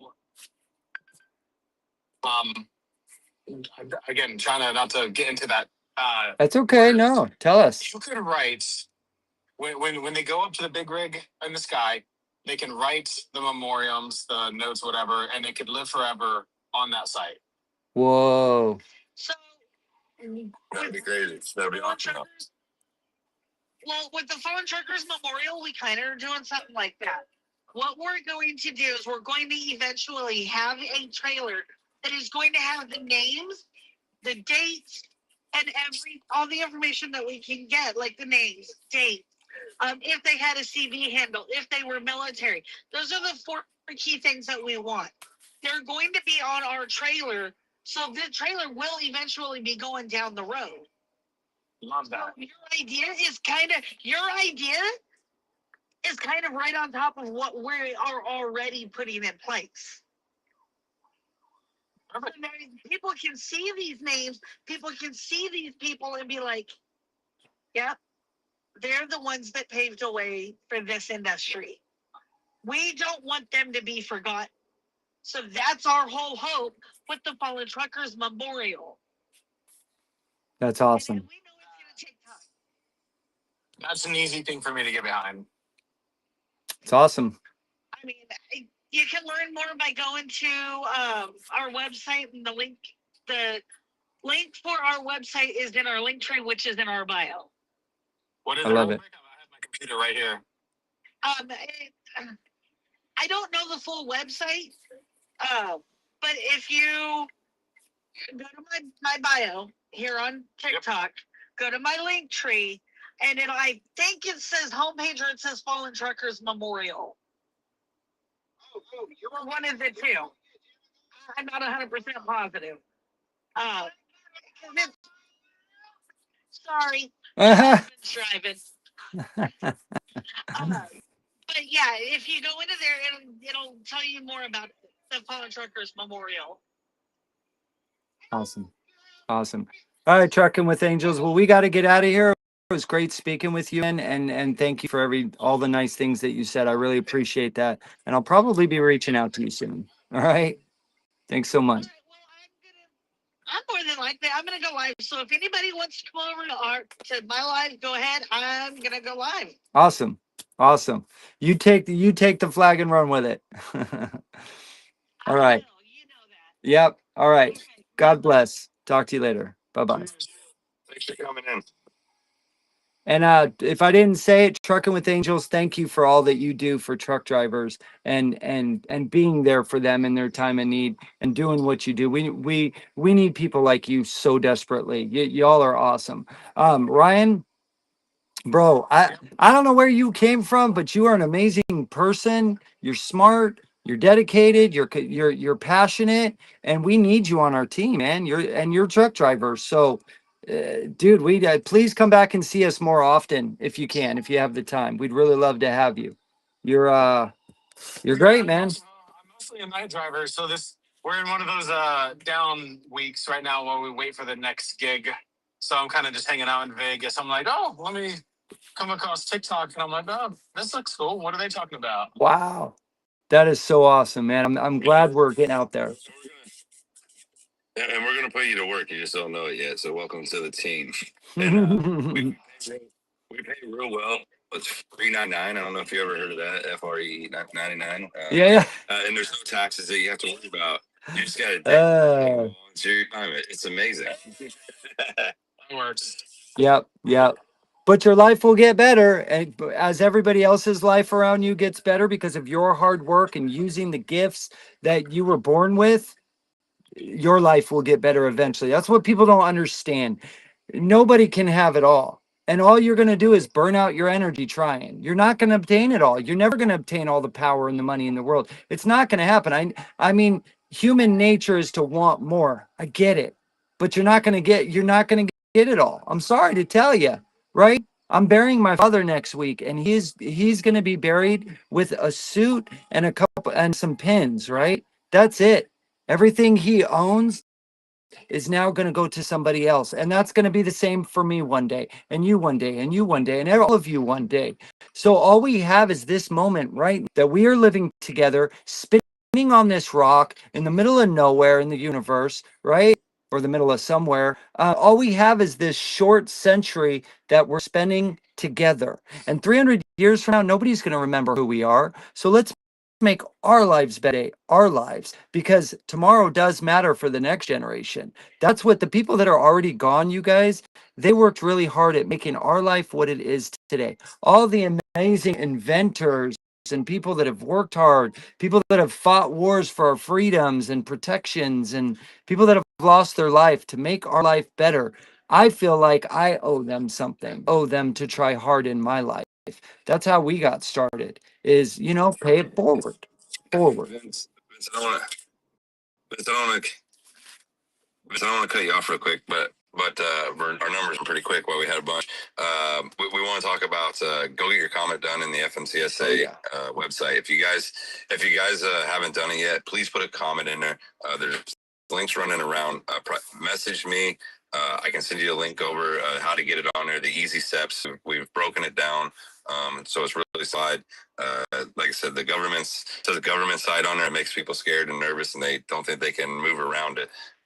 We've put their blinders on there and gave you guys the power to actually do it step by step and make sure it's done right. So before the numbers were dropping pretty low, I just want to mention that again over and over again. You'll see some lives today. I think we're going to try to get some more lives going on. Talking about it. If you want to do it and you want this information, again, feel free to send me a message. I will give you the information. I'll give you the links. You can go in your lives. You can talk about it. You can show people, tell people how to get that comments in there. That's what this is about. We're trying to get people educated to show how the system works and how we can be as a driver at the seat and use your word and put your information out there and make it count and make it loud. There's some pretty cool stuff that we've done with AI generation stuff, so you can make it easier for yourself. If the punctuations of periods, if you feel like you're gonna be embarrassed to put a comment, but you want to put one out there because of educational issues, you can also take that and also multiply it and make it even to put it in your words. So most of it is your word. It's just little check boxes. We have all these these links set up because it needs to be. We have to speak. It's too. Now is the time to speak and tell people that drivers are listening to what's going on. We can see it. We're connecting together, and we're not going to play their game anymore. That's right. That's right. On that note, I'd like to formally invite you guys to be a beta tester for the app if you guys want to play that out. Absolutely. Yes. iOS. We can Apple. get it regardless. Yeah, I do. Yeah, because it's easier on iOS for me to send it to you, just a direct link, versus Android's a little bit more complicated. Sean, do you have Android or Apple? iOS. Yeah, I got Android. Okay. I have Android. All right. Cool. I'll reach out to my developer to help put together a packet for you. But both of you guys message on the trucker memes page because that's where I respond the most. Okay. Yeah, Perfect. 100%. Yeah. We'll go over with Truck in the USA today. And Gentlemen, I'm gonna yeah. go. Go ahead. Sweet. All right, Ryan. Guys, I'm gonna go play the piano for a while. Right on, brother. Enjoy your time off and enjoy the weather out there, and yeah, keep doing what you're doing. It's amazing. I always say if you can touch somebody's life and make them laugh, you're doing great, right? And that's what you're doing. You're educating and making people laugh and having a great time with it. I mean, this industry is so stressful, and if you can make somebody smile every single day, you've done your part. My dad used to say, make one person laugh a day, it's going to make you laugh twice as hard. So it's great to see. Absolutely, it's that's the atmosphere we need. I open up doors for truck drivers and I try to get them to laugh before they walk in there. Just because I know they're about to go get that fuel receipt and how much money they just spent there. That part's gonna hurt. So no, Ryan, keep doing the work, and it takes a special kind of people to make people laugh and have fun. So you got the touch. That's right. Thank you. I appreciate those kind words. Same for you guys. It's rare I stick my head out in public at all, but when I do, I usually find myself amongst pretty chill people. Awesome. Well, you came to the right place. Ryan, I salute you. Thank you for all your hard work over on FB. We really appreciate that. If you all don't know, it's what is it? It's Trucking Memes is the name of it. Let me go look. Trucker memes. Yeah, Trucker. it's a yellow icon with the smug cat with a trucker hat on it. Okay. All right, everyone. Go give him a follow. It's good stuff. And come back and see us. All right, brother? Just so you know, this whole live is going to be up on Facebook. I think for like 30 days. It'll be there for if you want to go back and look or anything. Okay? Right on. Cool. I didn't even know we're on Facebook. Yeah, we're live on 4 social media platforms. So we're live. Yep. Later, brother. All right, everyone. That's Ryan. Go follow him. Yes, we are live on TikTok, Facebook, X, and YouTube, just so everybody knows. So anyhow, thanks everybody so much for watching. Thank you for tapping that screen. Thank you for liking the live. Thank you for sharing the live. Thank you for commenting. Thank you for the gifts. We really appreciate them. We are going to extend those gifts to other people. We never transfer the money here to a personal bank account. It just stays right here and floats on TikTok, and we give it to other people. That's what we choose to do with the gifts, is support others, because for us it's about traction in the industry, building a community, and like-minded people, trying to motivate people, bring people up, make people feel better about themselves, and help people find their gifts or encourage their gifts, right? Sean, any last words, brother? Yeah, no, absolutely. I think what I want to say today is thank you, Vince, and thank you for dedicating your time to change the industry and bring people together and unite, especially in your hard times right now. And you're still saying, hey, you know what? I got to unite these people. Let's change this industry. Let's get more people and putting our lives kind of on hold and sacrificing it so we can get people to unite. So thanks everyone that is coming in, like Vince said, and myself. We appreciate you guys coming in, because without you, we wouldn't have a show, right? We couldn't give you the space to be able to talk and debate in a well-mannered area, changing the way you guys think, and building a culture back into this industry that's going to be stronger and powerful than it ever has, and putting that power back into the driver's hands, and keeping them aware of it.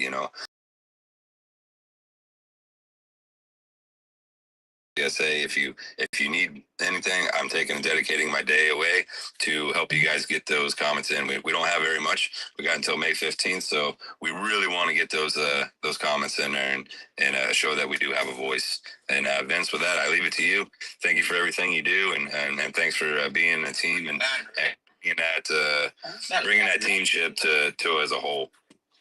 That's right. You are welcome, Sean. And thank you so much for all your hard work, everything that you do for us. We really appreciate it. Sean puts in dozens of hours a week, literally on top of his already 70 to 90 hours a week. So thank you, Sean, for all your hard work, all the sleepless nights, for trying to make all of our lives better. And for everybody else out there that have platforms that are doing things, and even the viewer, you're just as important. Like Sean said, without y'all, we don't have any viewers. Look at 11 beautiful souls in here, right? We mean these things. When we say these things, we're not saying these things for traction. We're saying these things because we mean them.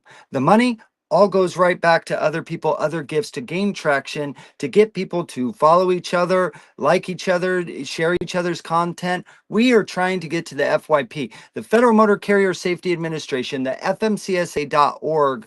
Right now is allowing a comment period. Everybody has to put in their comments, or they're giving a final line of May 15th, which is just a couple days around the corner, over these autonomous trucks. So if you love the trucking industry and you want to slow down the autonomous trucks so that 1,250 jobs at Hirschball alone are not lost, I would appreciate if you go do that. I don't know any Hirschball drivers, but I don't want to see them lose their jobs or their families. I think about all the kids. Out of the 1,250 drivers, there's probably, I don't know, 300 kids, maybe more, right? 300 kids or so that are going to suffer because of that. I look at those little children and I just think about, they're not going to have any birthday presents or Christmas presents once their mom or dad lose their job at Hirschball, right? So the owner of Hirschball will once again make more money. He'll have a fifth Ferrari, and those 1,250 drivers will not, and those 300 children will suffer.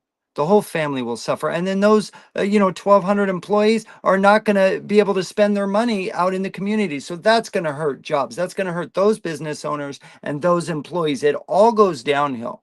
That's why the middle class is so, so important. So again, thank you for all your hard energy on making us get into the FYP, and the hard energy for watching and sharing and just all the things that you beautiful people do. I'm talking to you on Facebook, YouTube, and X also. So go follow other people, follow their channels, please, if you like. If you like and you align with them, go comment. Just so everybody knows, that's what helps content creators get more popular, to get their message to more folks. So if you like a particular creator and you think that they're doing good work, watching the whole videos through, liking, commenting, all those things, sharing the video, that's what helps the video get pushed out more. So even if you don't like the video, I know some of the videos are boring. So and I have an 8-second attention span, right, with ADHD. So I'm just as guilty. 8 seconds. If you're not getting my attention, I'm out. Peace. I'm doom scrolling. So the thing that'll help is if you just let the whole video go. Watching it to the very end, that helps push it, right? So if you see a video that you think needs to get to more people, more than just yourself, you feel like it's important, please watch the video all the way through. That's what helps. So thank you so much for watching. 1 Corinthians chapter 16, verses 13 through 14 says this: be on your guard, stand still in the faith, be courageous, be strong, do everything in love. Permanent lives are Tuesday mornings, 10 a.m. Pacific Standard Time, and Fridays, 6 p.m. Pacific Standard Time. A truck driver is supposed to be trustworthy, loyal, helpful, friendly, courteous, kind, obedient, cheerful, thrifty, brave, clean, and reverent. And on my honor, I will do my best to do my duty to God and my country, and to obey the truck law, to help other people at all times, to keep myself physically strong, mentally awake, and morally straight. So we hope to see you again. For those of you that have the courage to come up and want to come up, thank you. I know it takes a lot of courage to come up on audio and especially video. You know, I used to be terrified of audio and video getting up on other lives, but the more you do it, the more you will get used to it. And here you will always be safe. Here with us, you will always have at least 3 minutes to talk. We love to talk to new people and get new people involved. So find the gift within your heart that you can give back to humanity, because humanity has given us so much. Again, thanks so much for watching. We hope to see you again. Keep the shiny side up and the dirty side down. Follow and subscribe for more. KSG, I see you, brother. And thank you for everything you do for us, too. All the men and women that came up, thanks for what you're doing. One last thing. If you come up on video, we're now expanding that video to make you the star of the show, because you are. All right. We love you guys. Take care of each other. Please go talk to other people at truck stops if you have the time, and get out there and socialize, because that's a good way to beat depression. Physical exercise, it will get the blood pumping, and talking to people will get rid of depression. We are social creatures, and we are creatures. We are animals. We are not civilized people. You know, if all hell breaks loose, yeah, see how civilized people are if they can't feed their families. Anyhow, gotta go. Shiny side up, dirty side down. Love you guys. Take care of each other and follow each other. Peace.